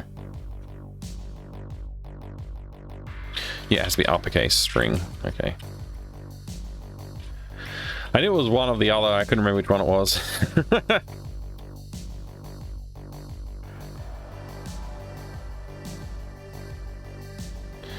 Kind of happy because that means they're still making replacement CPUs for the last and fastest generation of Intel Macs. That's pretty cool. Motorola Macs. Yeah, that makes more sense. Posted a video in Show and Tell channel. Turns out Grind was developed in the Dread engine. There you go. Cool. Still correct then. Still technically correct.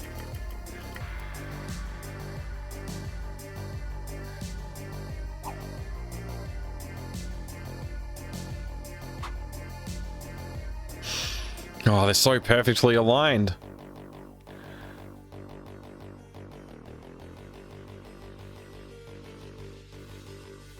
It looks like a better table now. I have to admit. Yeah, the technically correct, the best kind of correct. I suppose I should do the same for the header, and then I need to do the same for these ones too.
This might be a problem.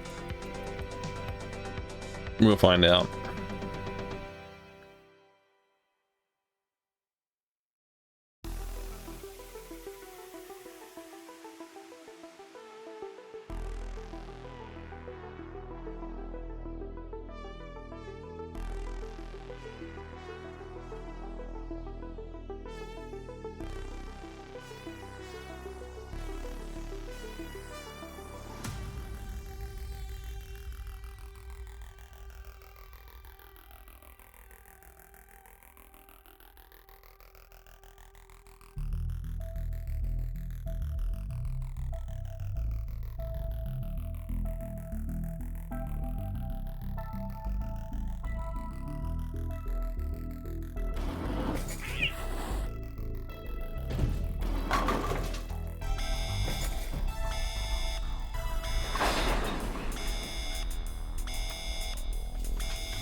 Well, they're lined up perfectly.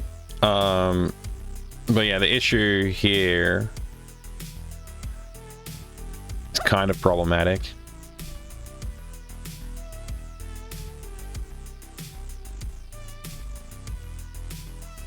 Oh boy. I just noticed it's like actually overriding the line in the middle of the page as well. Because I think it renders the background assuming that everything's aligned perfectly, where we know it's not. So I'm just gonna ignore that problem. I could make it use a transparent color transparent for the background. Actually, I think I can do that.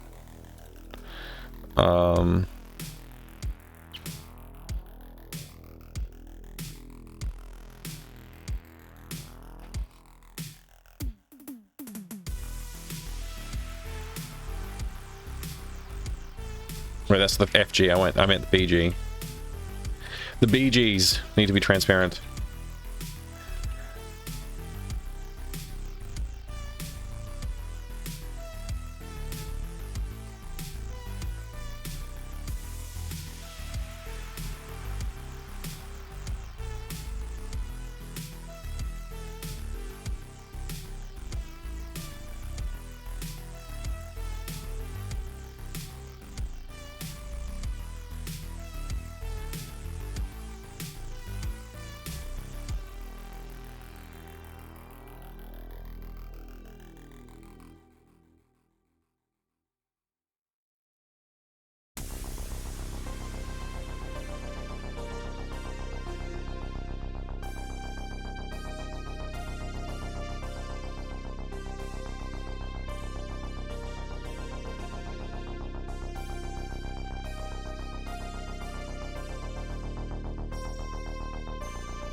You know why the black line disappeared? Yeah. Because I overrode it with a white line.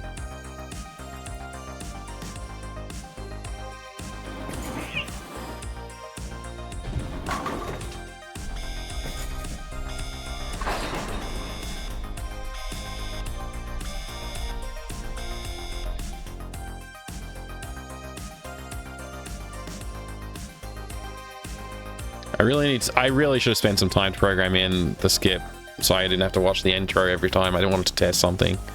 Would have sped the process up a bit.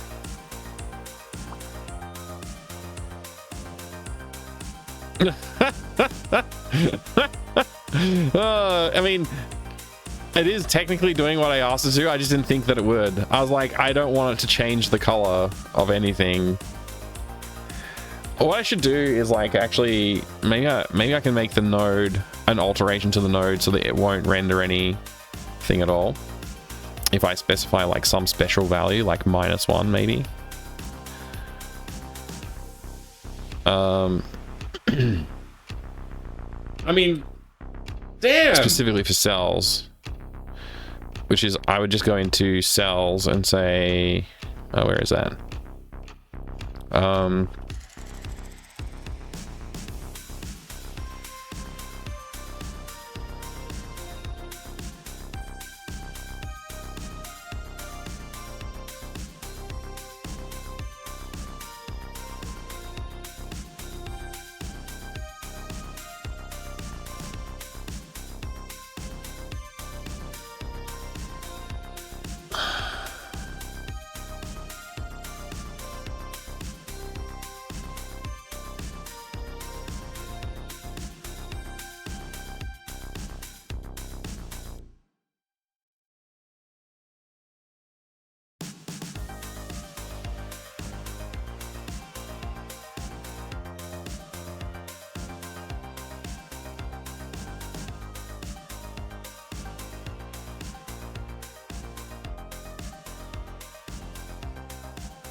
I think the fact that the cat's eye is green, it bothers me because the background's green.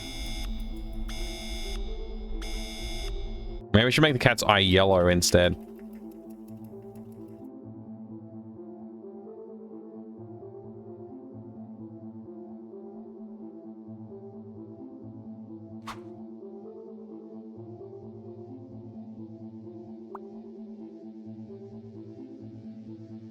All right. Perfect. I wasn't gonna fix this. This was something I was willing to just leave as like, it's a bit messy, whatever. But Tony saying it's messy made me go, yes, you're right. I guess I should do something about that. I noticed that this, we've lost the 5 at the end here. I don't know why we lost the 5. Maybe I accidentally left it out. Gotta go check. Well, it's definitely there.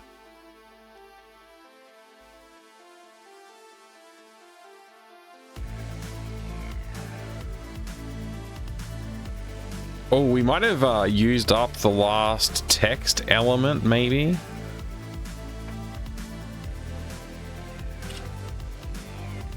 I was putting in these blank line saying things just so that I could get the line to move forward to the correct position. But I can do like current y plus equals step y between each of these, like this, I guess.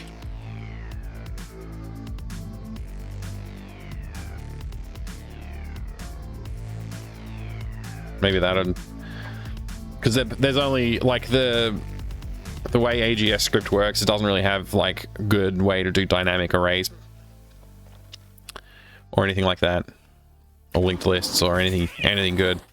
So you kind of just have like, it's just less painful to just use use a fixed size array for everything.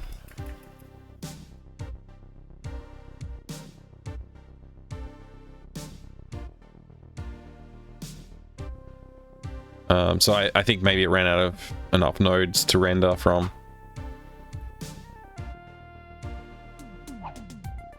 Yeah, that must have been it, because it's now there.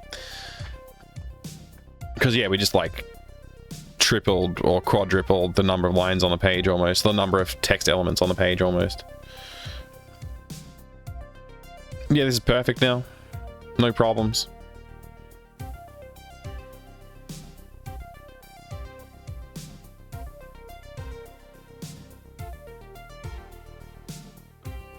Okay, so that was this.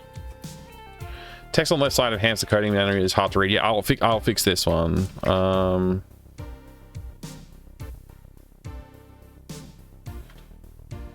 Confused after metal detected data mode. Lucas started holding hand around, clicking right. I still don't actually get this one.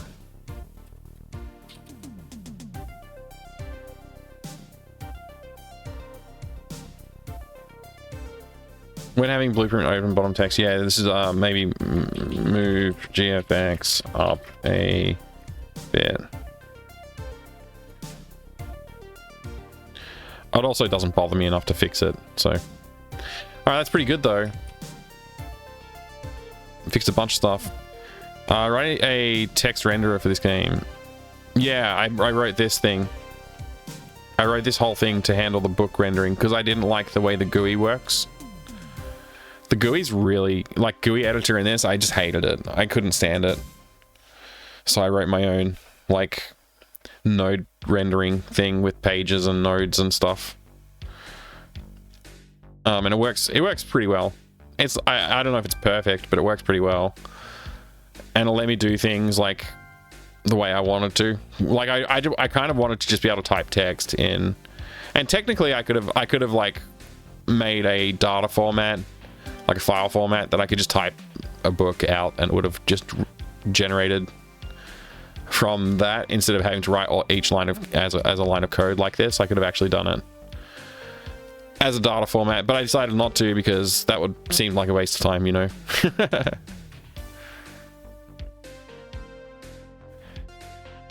You wrote a GUI in Visual Basic? Isn't that a line from NCIS or something like that? No, CSI. It's a CSI line, right? You wrote a GUI in Visual Basic to track the IP address or something like this? I vaguely remember that being memed years ago.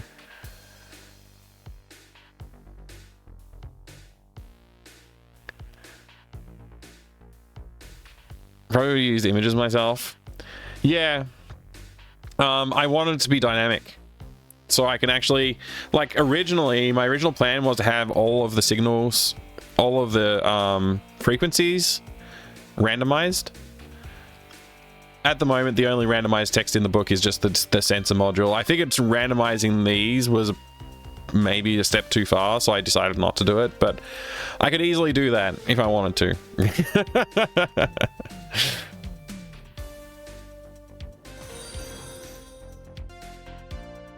Thank you very much for the follow. I appreciate it. Welcome in. Yeah, I didn't want to go overboard with randomization. So yeah, I have anonymous follow alerts on the channel, by the way. So thank you for the follow. I appreciate it. If you want to lurk away, feel free to do that. If you want to jump in the chat and say hi, feel free to, as well. We're just happy to have you. I don't even know what. Why is it? Why are these two lines of code here? Weird. I mean, like these two commented out lines, whatever.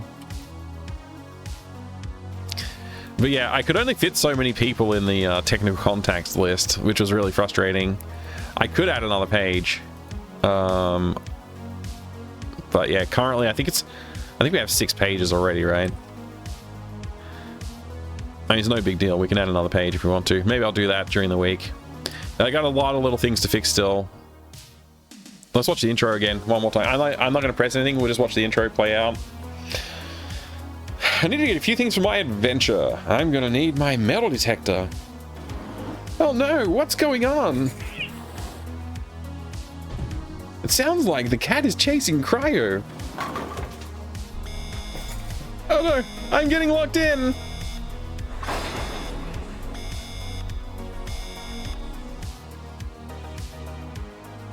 It's a good intro.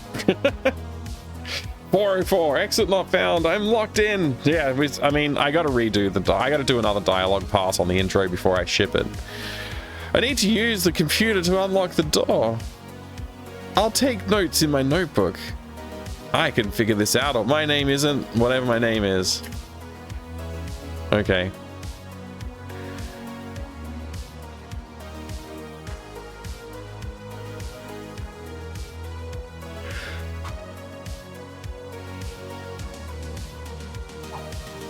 One, 2, 3, 4, 5, 6. Yeah, there's 6 pages.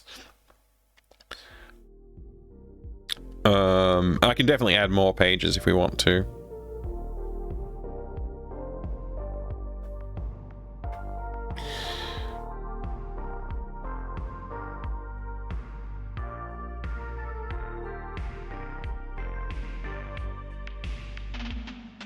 Two people typing to stop a hack. You're right.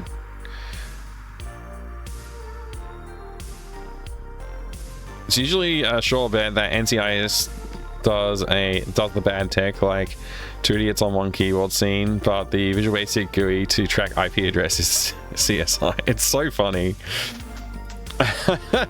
They like who was their technical consultant on that? Like, it's like literally anybody could have told you not to say that, and they just had to say it. Anyway, I think I'm gonna change this key color to black so that it doesn't confuse people. I think Tony didn't get confused based on what he wrote, but I think it might be the Mac interpreter that he ran caused the issues. So I don't know. Like, I haven't been able to reproduce some of the stuff he reported. Oh, that's the wrong browser. Confused for a second there. Yeah. Okay, so can't exit, censor, dialogue, selection, dialogue. Yeah, that's done. I fixed that. Say can auto progress too fast. So I need to look at implementing options with sliders for volume and speed, plus add click to progress option for dialogue. Whoops, if I can. Hopefully I can just like pull some code out of like a sample project for that. I'm kind of surprised like it wasn't in this build. I thought it would have been there. Maybe I deleted it though. It's possible I deleted it thinking I didn't need it at some point while I was working on the first project probably. Left clicking on books does nothing. That's intentional. Oh,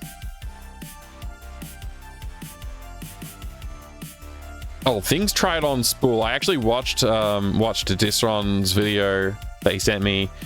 Tried a lot of things on the spool. And so I want to add some custom statements for some of them so that it doesn't feel like, oh, it should work, but it's not working. Like, at least then you'll get like an explanation why it doesn't work. Cookie shard, Lucas stands on the desk. All right, I just noticed this.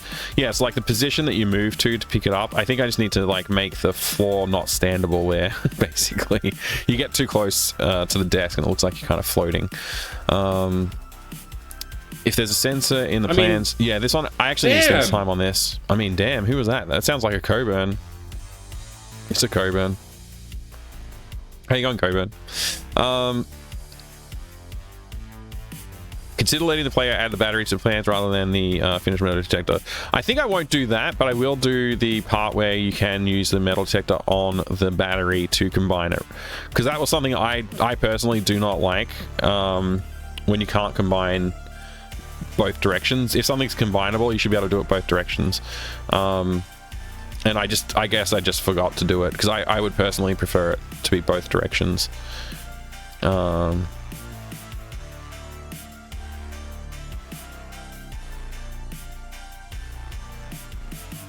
So I need to go to items. So we do it metal detector way, but we didn't do it the battery way, which is, where's drill battery?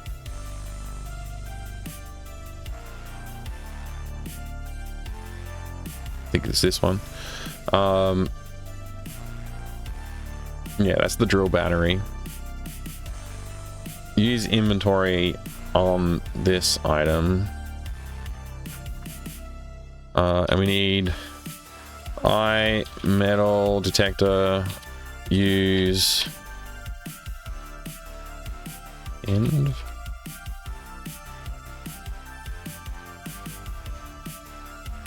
No, that won't work. I actually, yeah, I can't just call that. Wait, what? Really? A different name or something? I guess I gotta look at the metal detector now.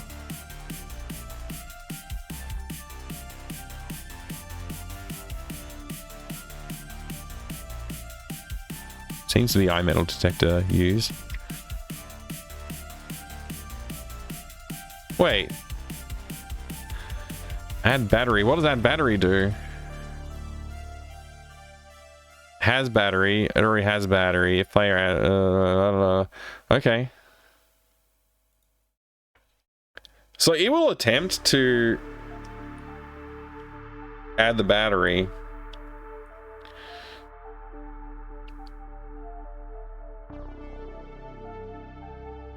What the heck, man? I'm so lost right now. That's the header. There's too many files open again. So this part here.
This is also confusing to look at. I hate it.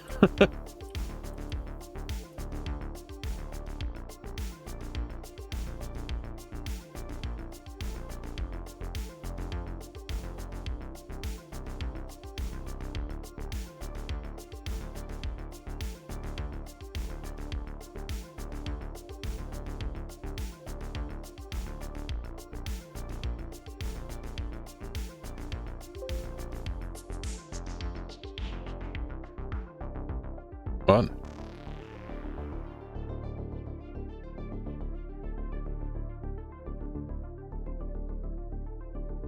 End of input reached in middle of expression. If player active inventory ID is battery ID and item ID is metal detector ID, or oh, okay, yeah, I didn't. Somehow I lost a. I somehow lost a bracket. All right. I'm surprised this is working at all. I guess the definition needs to be updated everywhere where this is.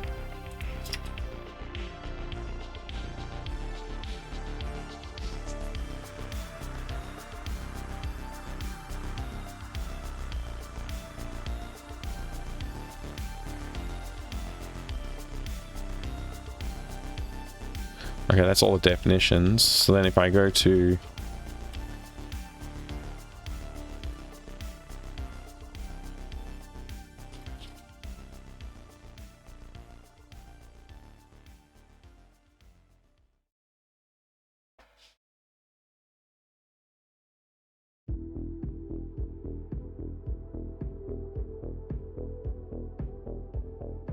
I mistyped use. Oh man. Thanks, Folopole. It's a bit late now. Good to see you. How are you going today, Folopole? And some guy in a hat. How are you? I don't know if I said greetings properly to you. I was taken aback by the GUI in the Visual Basic. I like that button. I think that button looks great. I should reuse that button everywhere.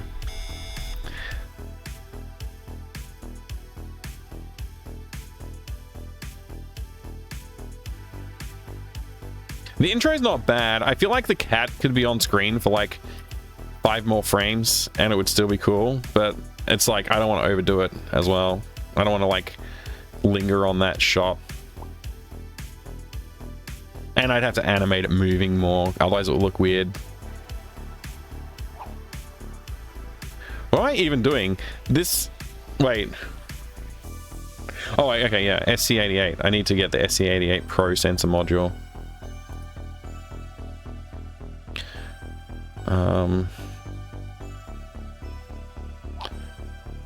I had one other bit of feedback I'm just now remembering. Is it possible to push the inventory row up if the row is suddenly empty? Oh, like automatically? So if you like use the item that was on the second row. I don't know. I actually kind of... I would almost expect, this is probably asking too much, AGS to just realize that and handle it, but no, I don't know if I can check if the row is empty. That's an interesting question. I mean, I guess I could get the inventory count, and if it is less, then change it. But I'd have to like... It's not like a built-in thing, so I'd have to like add it to like repeatedly execute, or constantly checking to see if it, like you're looking at an empty row, and like I don't even know. I don't know. It sounds like it sounds easy, but I think it might be a lot of work. Is what I'm saying. It might be a lot more work than just like a quick little like, yeah, you just turn on this flag or something. Yeah. I would like to do it. Honestly, I think it would be a great thing to add, but I'm gonna reserve. Hang on, that's the wrong thing. I'm gonna reserve for a moment. Oh, what am I even doing? I didn't even get the thing yet. That was SE88 Pro, right?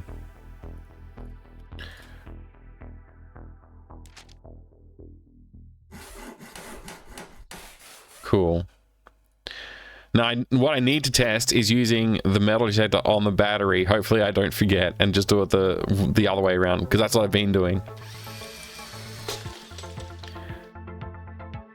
I really should work on that explosion and make it look nicer. It's a pretty rough looking explosion.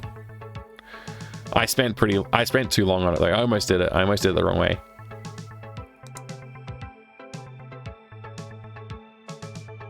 Yeah, so that worked now. That was functional.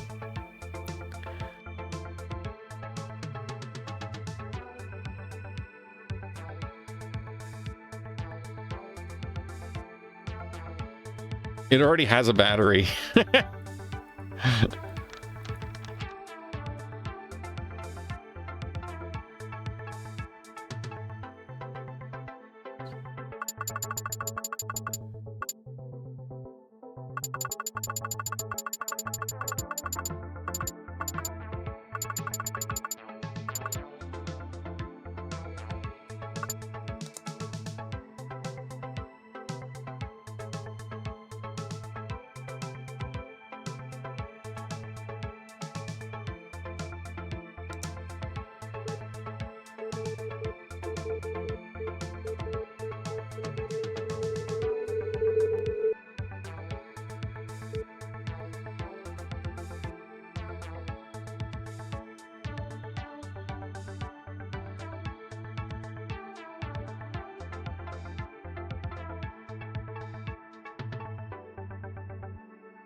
Use a different item on them both first. Yeah, I should do that.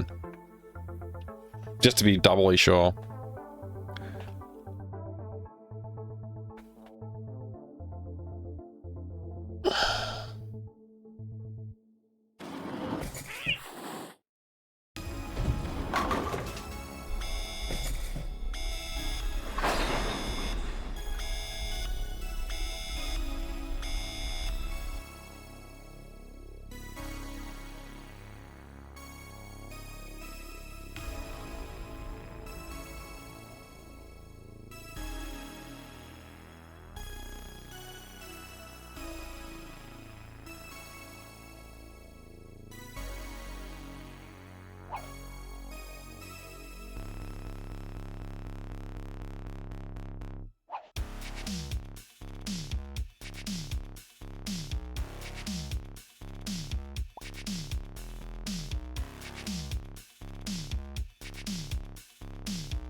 MT32, it's the first one.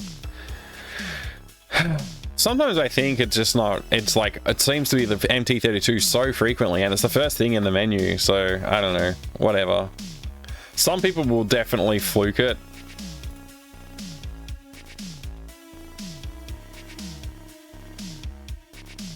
If you use the mop on the battery, it gets the IP address and hacks the computer Wi-Fi to open the door. Yeah, don't tell anyone, that's the actual, that's the secret.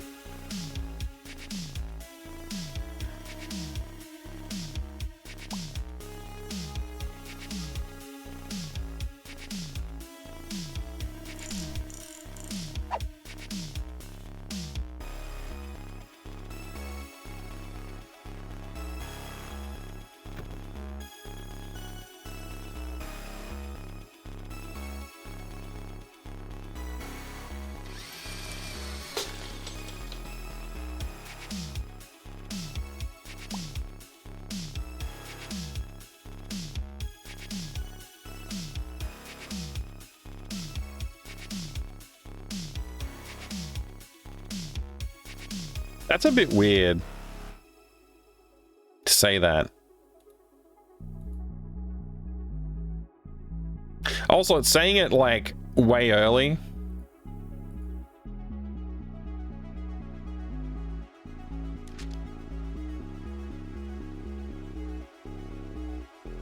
Like, I think we need to be a little bit more conservative with our words here.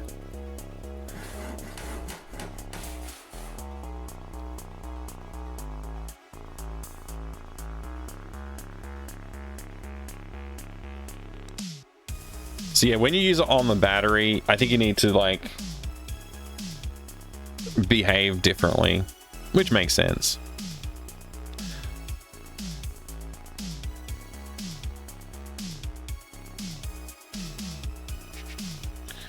Um,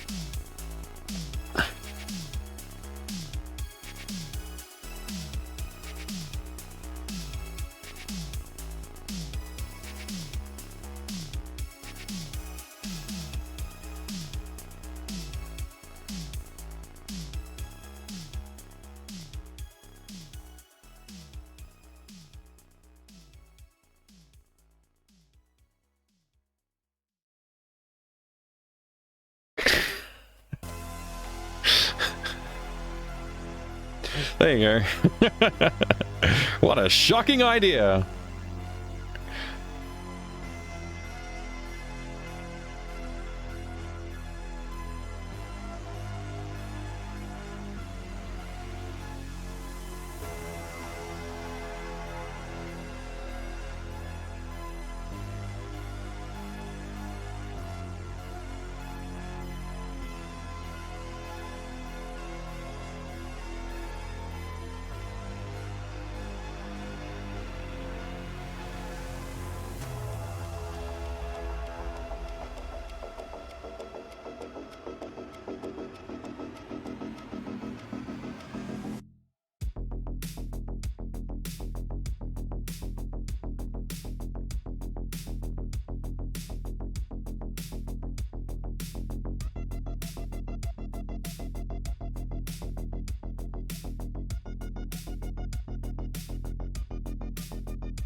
Positively charged on.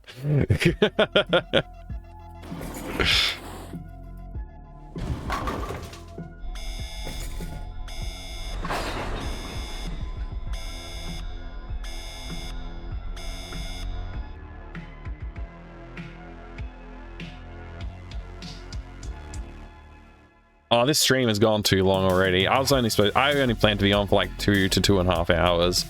Whoopsie.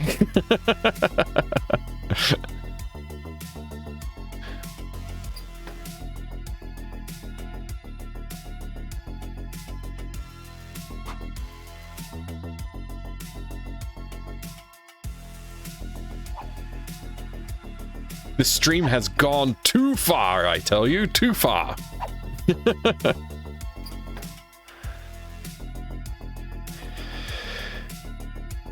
You meant 2 was 2.5 hour. Wait, hang on.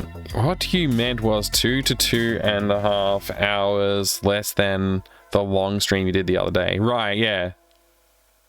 Yeah, that's what I really meant.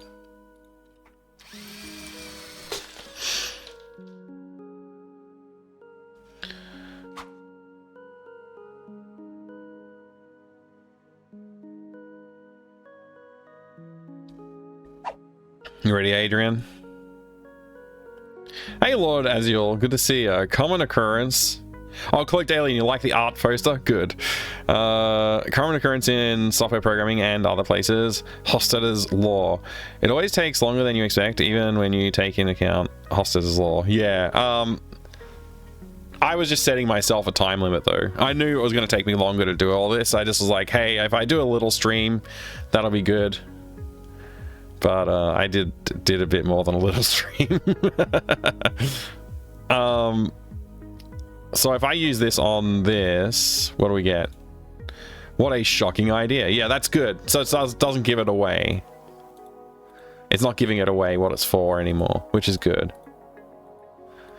But check this out, Adrian, just for you. Just for you, Adrian. You ready? You ready? Mop, drill battery. Maybe I can create a GUI in Visual Basic to trace the IP address of the door and hack open the exit. Or maybe this isn't TV.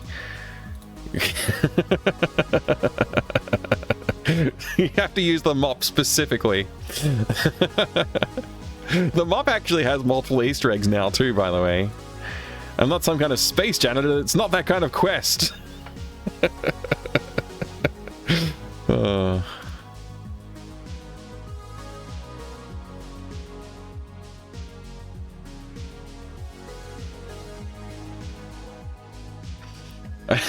I should make a custom event for everything that you use the mop on. Just like it's just like the mop is the Easter egg tool.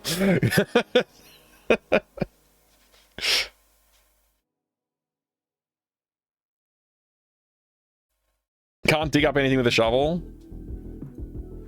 No. The shovel's just one of the 4 options you can use for the metal detector handles. Because if you do actually look around to find the metal detector handle, you cannot find it. It doesn't exist in any of these 2 rooms. But once you get into the 3rd room, it's sitting in the corner, but you don't need it anymore. I added that just now because you mentioned it, but also because Adrian suggested it. If you use the mop on the battery, it gets the IP address and hacks the computer's Wi-Fi to open the door. Was Adrian's message. So the combination of you, some guy in a hat, and Adrian. So this is the advantage of hanging out in the dev streams. You get to tell me, you get to make jokes, and then I implement them sometimes. It just occurs to me that you don't use the shovel to dig up metal from the garden. Yeah, it's not needed. I can't remove the shovel. Like the game has to have a shovel in it. Shovel's my favorite adventure item game, probably. Adventure game item, probably. I know I said that wrong, but yeah, it's probably one of my favorite types of adventure game items. So I couldn't, in good conscience, remove it from the game.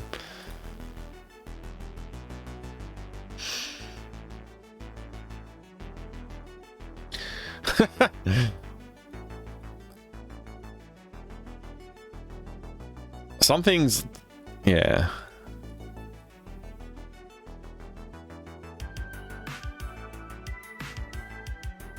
If you use it on Lucas, it should electrocute him.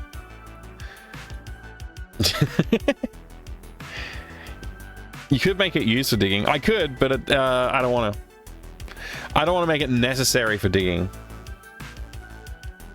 because I want it to be able to be an option for the handle. So when you, like, whatever you use to build the metal detector, whatever you use to build the metal detector, that will be visually, you'll be able to see that visually when you're scanning the wall. Did I pick up the book? I guess not.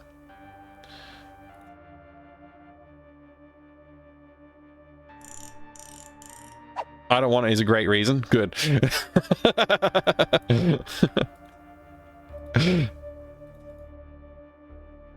Actually, shovel isn't for digging. That's a spade. A shovel just moves stuff. Oh, wow. Getting technical on the digging versus shoveling. YM2612. How did you get the blueprint without the book? Oh, you haven't been watching closely enough, Refraction. That's why. I'm not going to spoil it. You'll have to play the game.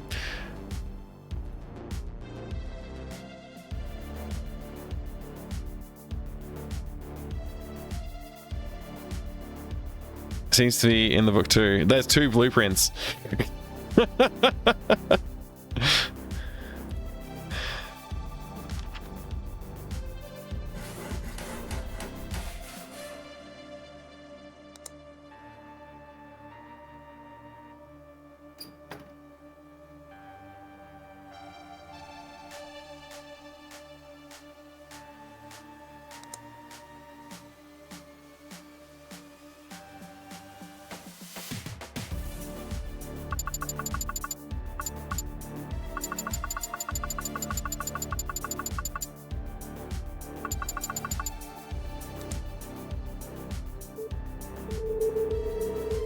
So you can see it's got the shovel graphic on the metal detector.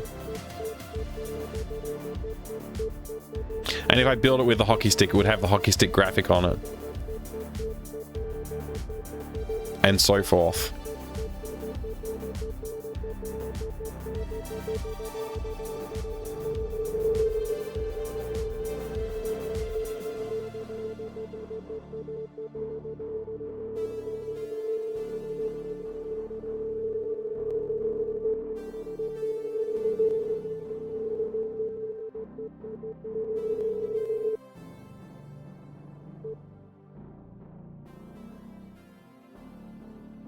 You know how chat gets overly pedantic. Yeah. Would it always detect metal because shovel though? No, that's not how metal detectors work.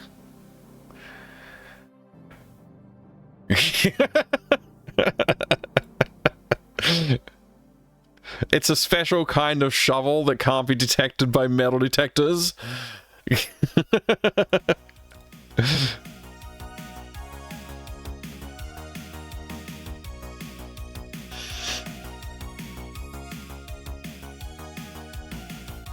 Yeah, it detects downwards. Plastic shovel, easy. Yep, it's secretly plastic. No, really, you just didn't tune the frequency to the type of metal that the shovel's made out of.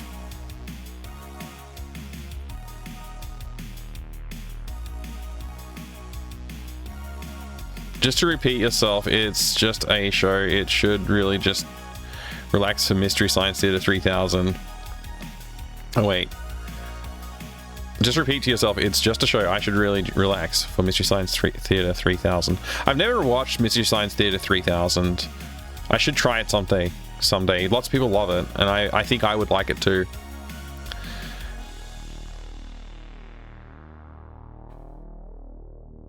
It's a metal detector. It looks for gumption. Oh no.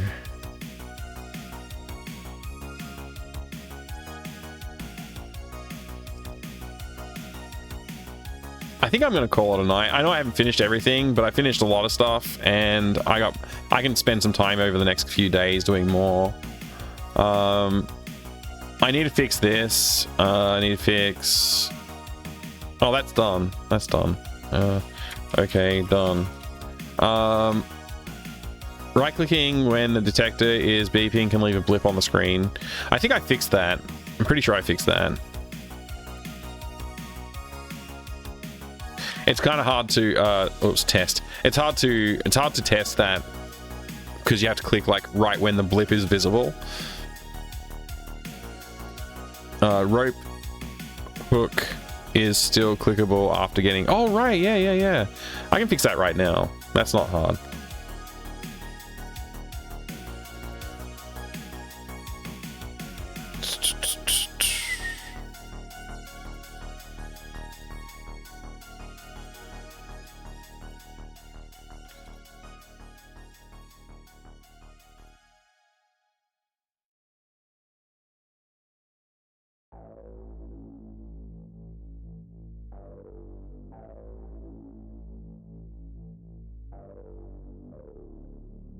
Fixed.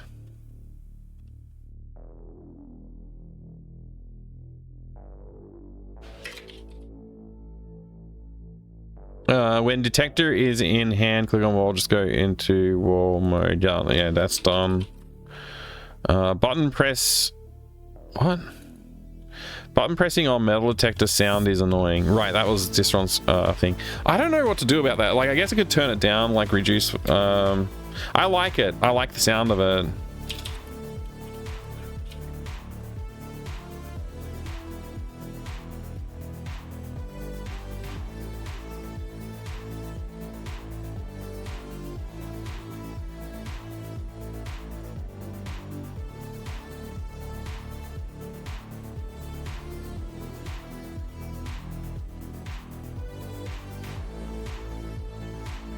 Drip is loud, annoying. I have reduced the audio. I've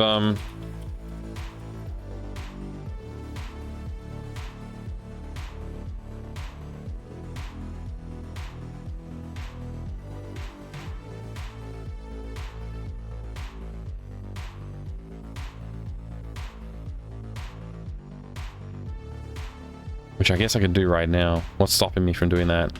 I was just annoyed that I couldn't just say reload from file or something.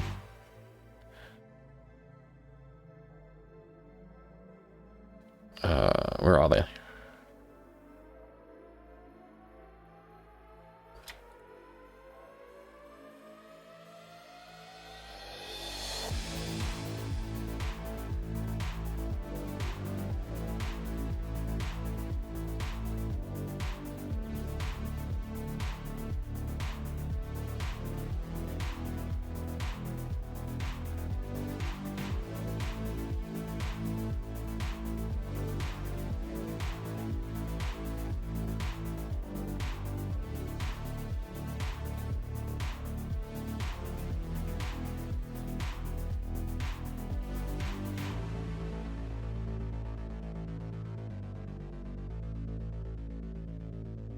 Just reducing the volume would help with the clicky one. Okay.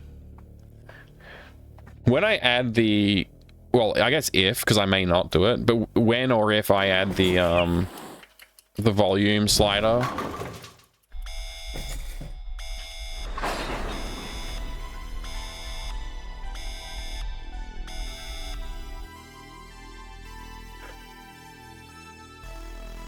when or if I add the volume slider, that might be able to take care of itself a little bit.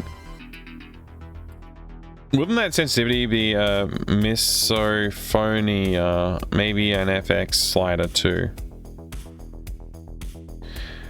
Can you please explain the word misophonia? Is it like soup, but that you can hear?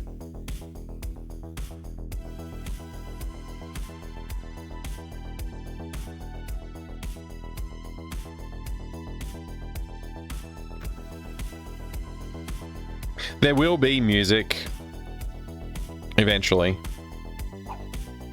Like, hopefully before we release, there will be music, is what I'm thinking. It's like reverse ASMR. For example, I get terrible misophonia from whispering, makes me furious. Oh, okay. Misophonia is a sensitivity to certain types of sound, typically wet sounding things, for lack of a better word. Okay. Misophonia is a disorder of decreased tolerance to specific sounds or stimuli associated with such sounds. These stimuli are experienced as unpleasant, distressing, and tend to evoke strong negative emotional, physiological, and behavioral responses. Wow. Thanks, Damn It Baines, for the definition. I don't think I ever heard of that before.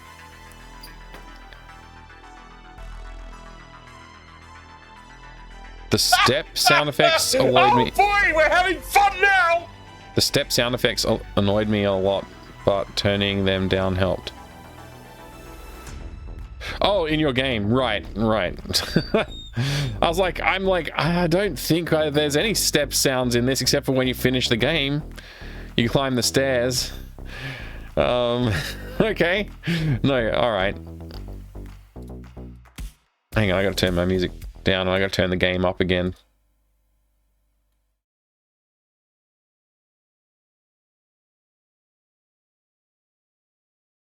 It's silent, isn't it? It's not making a single sound. Am I the only one who can hear that? Who can't hear that, I mean. I think I broke it. God damn it. By replacing the sounds, I probably have to go back into the part that uses those particular sounds and change them. Which was in the views. Where's the views? Drips. Oh my god, it's by ID. I hope I didn't screw up the IDs of everything. This is such a shitty engine.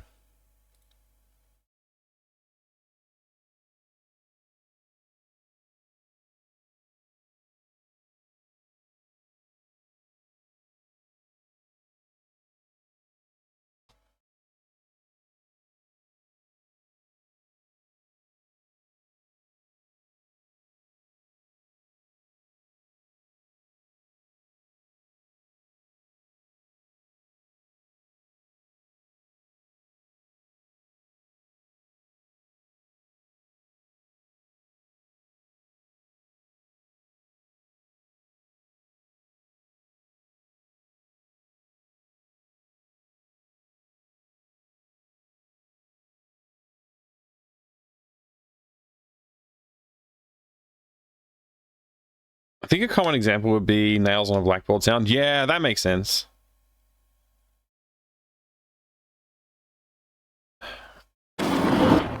All right, I turned it up.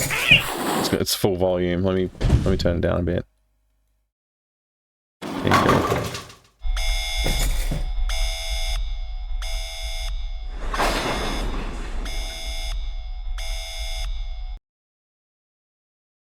I wonder if it's still using any of the code from back when it was DOS Game Engine. Possibly. Possibly. I don't know. I think they re-implemented like all of the scripting stuff, but it's still possible, right? They could have left something in there. Can't imagine how many times Julia screamed at this. Yeah. It certainly could be frustrating.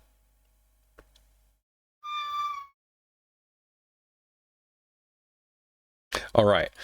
I gotta keep clicking on things. I was just like imagining what... Okay. So I'll go back to full volume.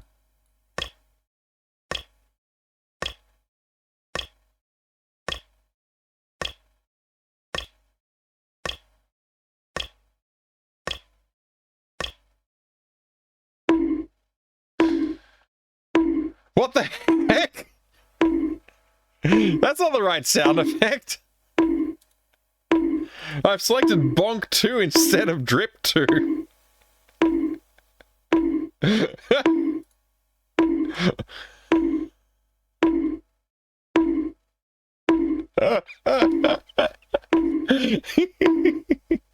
Oh, perfect.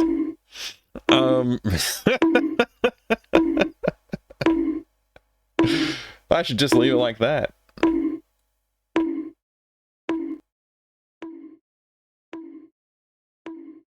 All right, we gotta do the bucket's horny.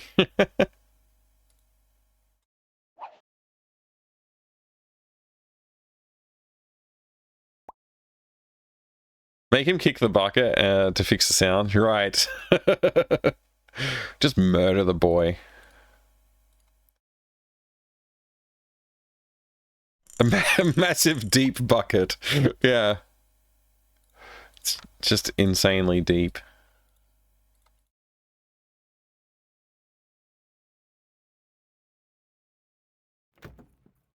The sound will be slightly out of sync with the animation in that one, because it's the wrong sound.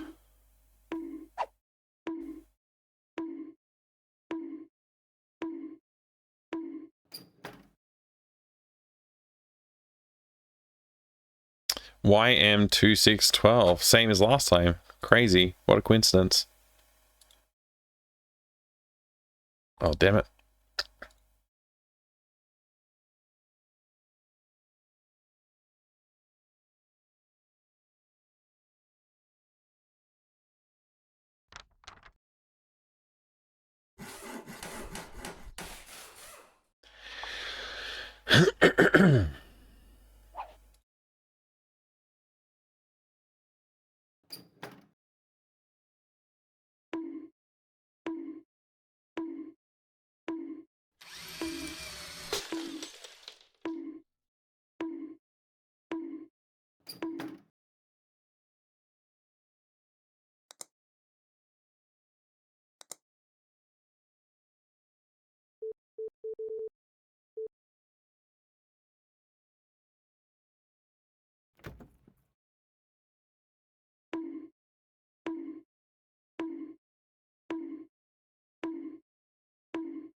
All right.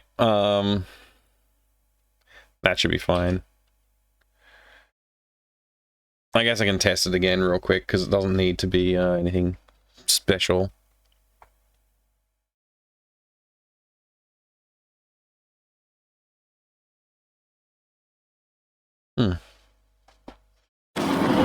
Oh yeah.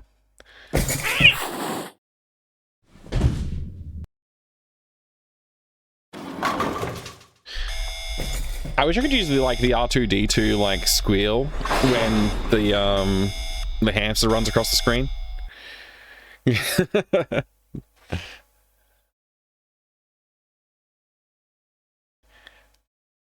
Now the drip sound is hamster chewing sounds. Oh, that'll be great. Such a horrible sound effect. I can't believe I was peer pressured into leaving it in the game.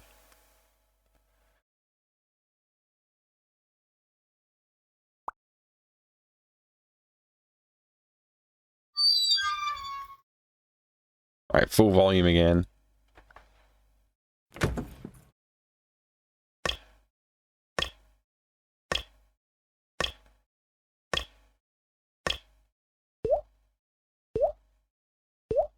Yeah, I don't know. I think they sound fine. I'm gonna go with that. I've turned them. They've been reduced in volume a fair bit, so hopefully that's enough to solve the problem. You could probably just make an imitation sound of R2-D2 for a sound effect. Yeah, that's true. I could. Alright, I think... Let's just check the list if there's any other quick, easy things to do. Maybe using the handles on the pipe should say, I can't quite reach this. That was a distron. You didn't really say that, but that's the way I interpreted what you were saying. Like, you wanted to use the shovel to break the pipe.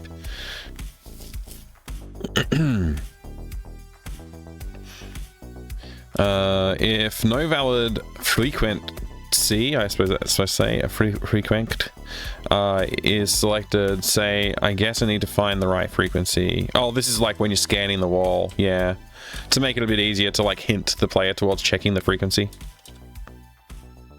If the wrong frequency is selected, say, I think that's the wrong frequency. When these are like similar but different. When walk to wall. Oh wait, walk to wall when using metal detector. Yeah. We should do that.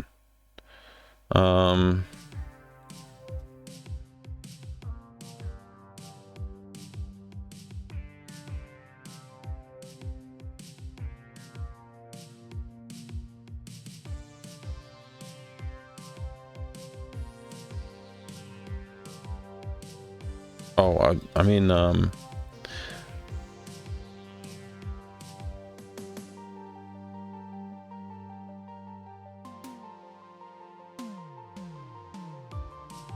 how the heck?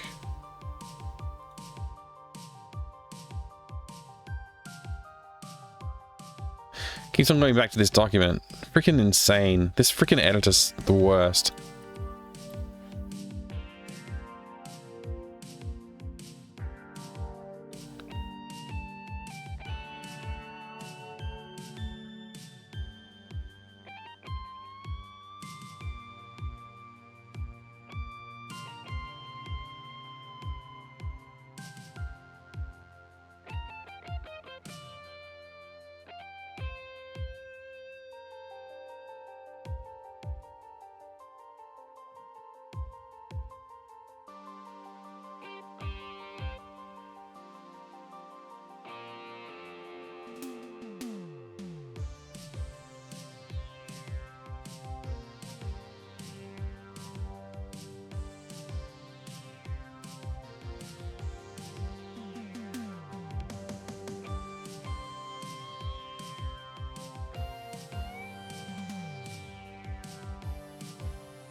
It should work.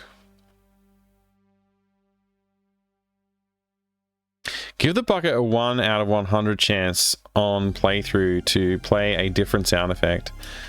I would love to have randomized sound effects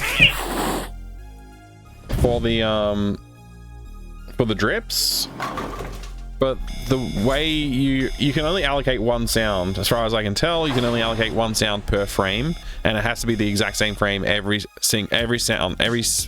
same sound every single time that frame plays. So like the drip has to be the same drip. It has to be monotonic drip. I can't change that. I don't want it to be that, but it's either I program it to play the sound at exactly the right time during the animation, which is probably harder than it sounds, or I don't know, I dig into the code and actually change the engine. Two different, I could do 2 different animations, that's true, and you're technically correct. What was I gonna do? I was gonna build the metal detector so I can test the thing again. Man, what am I doing? I was gonna restart and just enable the like instant metal detector mode, but I can't do that because it would take longer to reset the game than it would to just build the freaking thing, probably. Oh wait, I don't know which one I need, so maybe I'm wrong about it being quicker, but anyway, I'm committed, so I'm just gonna do it now. Oh, did I get the drill? I didn't, damn it. Could have saved myself a trip.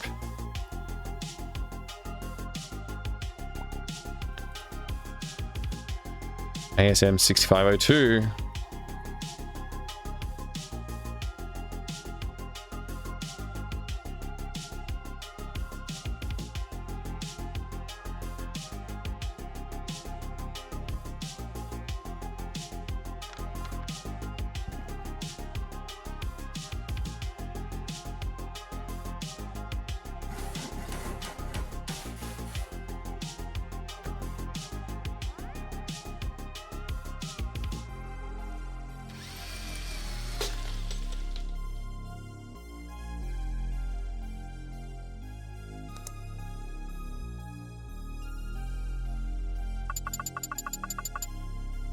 I forget what I'm testing. Oh, that he walks to the wall.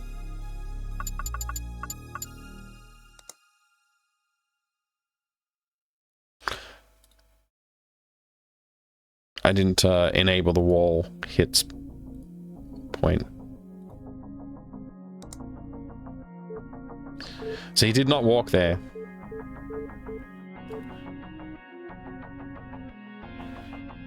What if I try and walk there? What if I do this? So he walks there when I do that mode.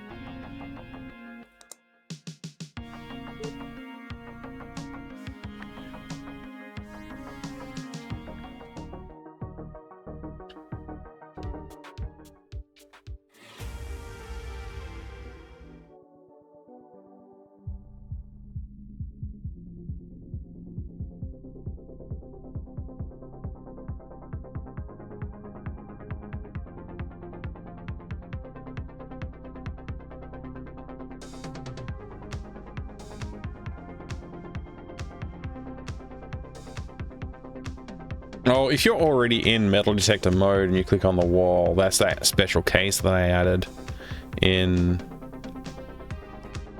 here somewhere.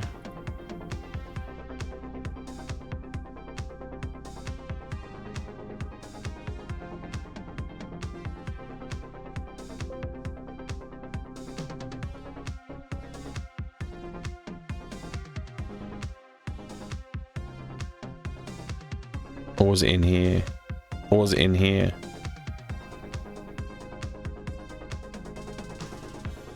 Oh, yes, it was here. Okay.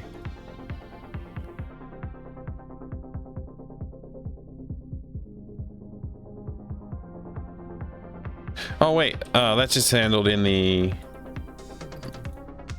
here.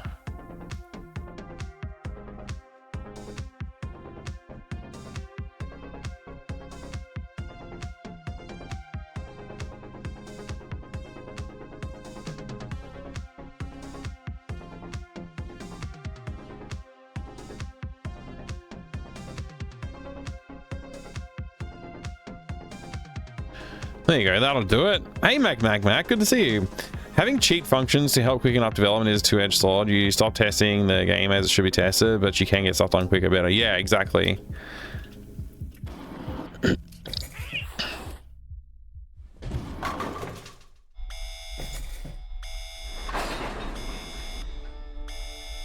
Man, this is it's way too late. I was gonna chill out and like hang out tonight.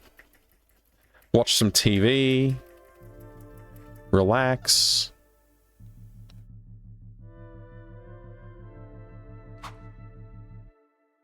The problem is once I get started, I don't really want to stop.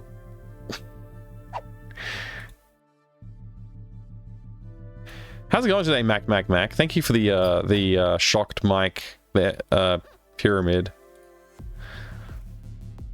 SC88 Pro. Big chillin', excellent.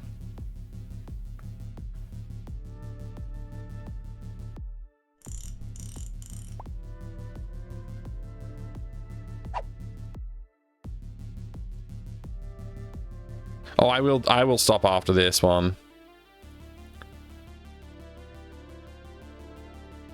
Distron, yeah. I'll get some rest.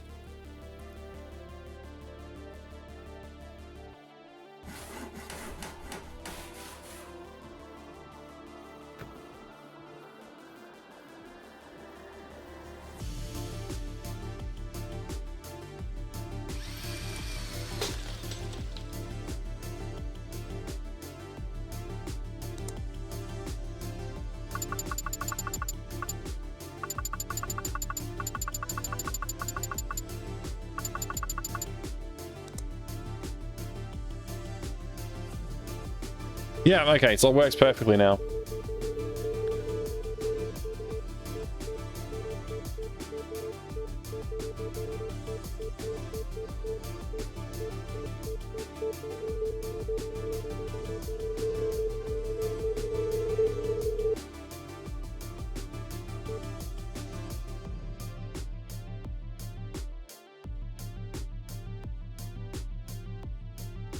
Cool. Where's that spreadsheet?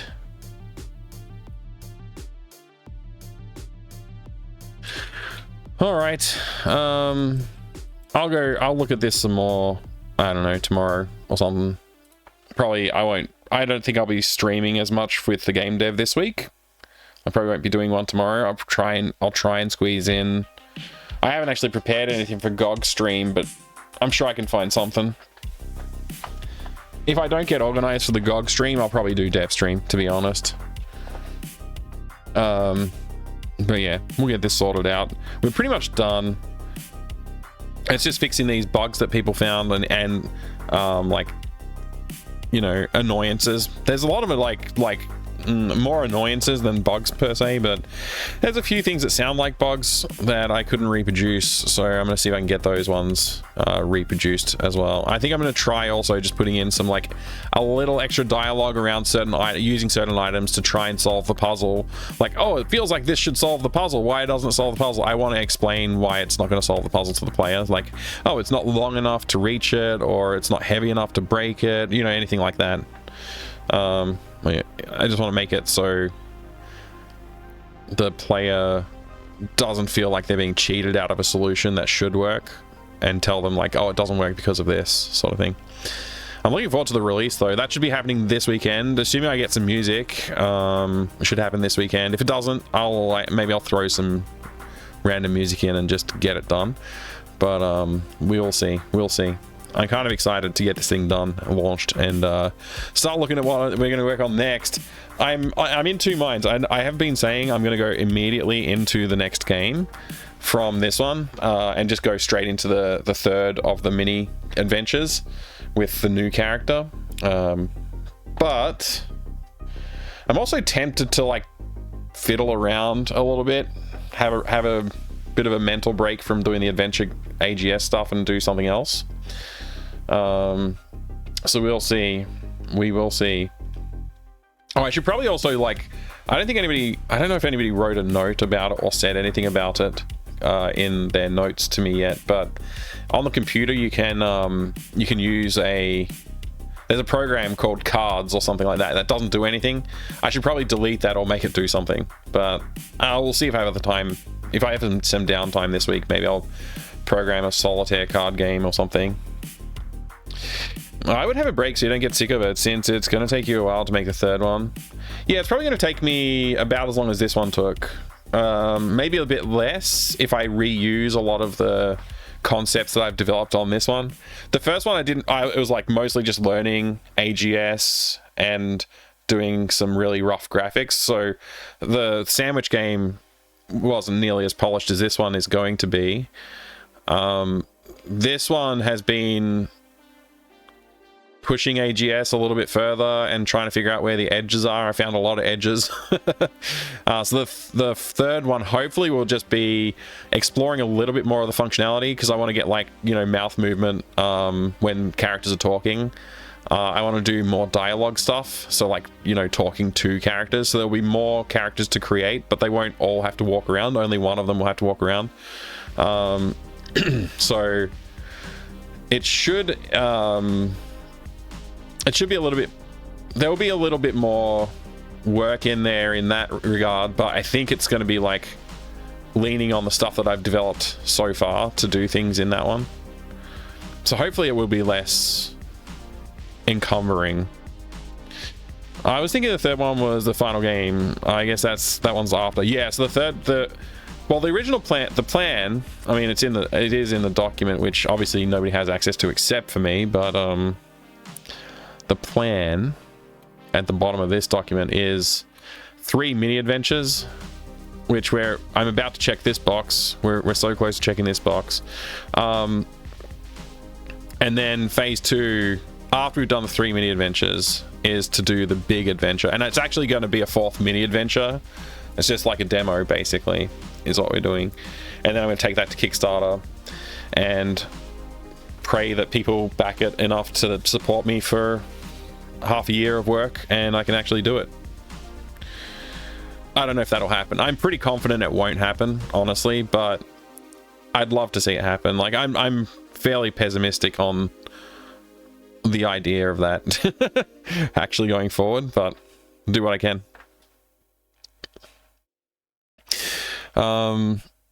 Maybe have the computer say something like, I don't want to waste the battery, to explain why you don't play solitaire.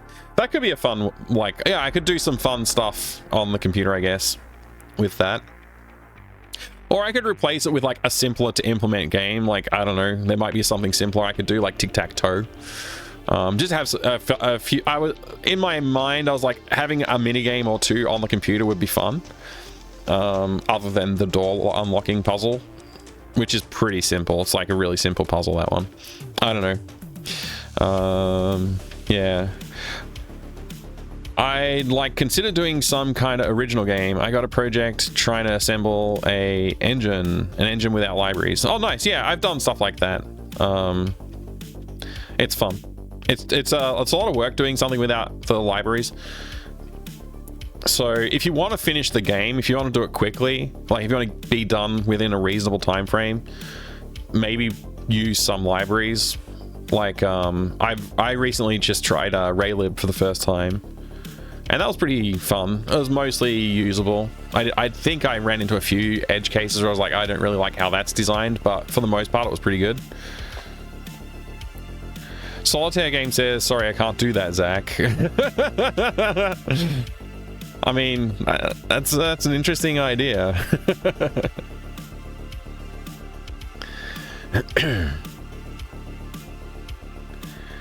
Basic text adventure, that's probably more work than it sounds like. I think it'd be easier just to do like Pong, you know, maybe a Pong.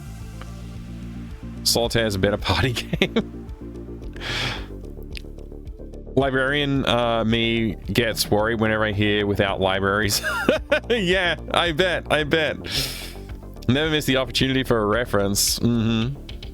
Yeah, Pong would be like super easy to do, or even Breakout. I could do a little Breakout type game, or Arkanoid, something like that.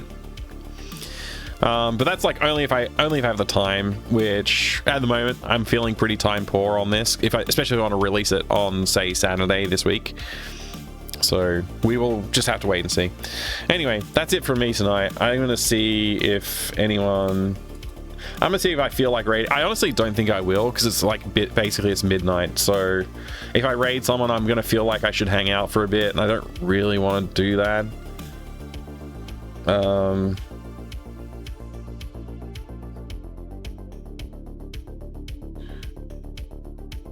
Yeah, like if we raid someone, I'm gonna feel like, you know, I'll hang out for a little bit before I go. So yeah. I wanted to try that process first in hopes because I think it'll help me not bloat code / know how to work with established engines better and understand why their tools exist better. Yeah, if you're doing it for just like to learn, that's a great reason to do it. Misspell a word and you die. Wait, what? Oh, do a fake Sierra game where the character just walks right and dies. I missed that message completely. Yeah, I could totally do that. Oh my gosh. All right, everybody, thank you very much for being here. I appreciate it. I'll see you next time. Look after yourselves, have fun, and make some games or some engines, whatever you want to do. It's great to see you all. Thank you so much for hanging out with me tonight. I really do appreciate it. I'm looking forward to seeing this game finished. So thank you once again. I'll see you next time. Good night.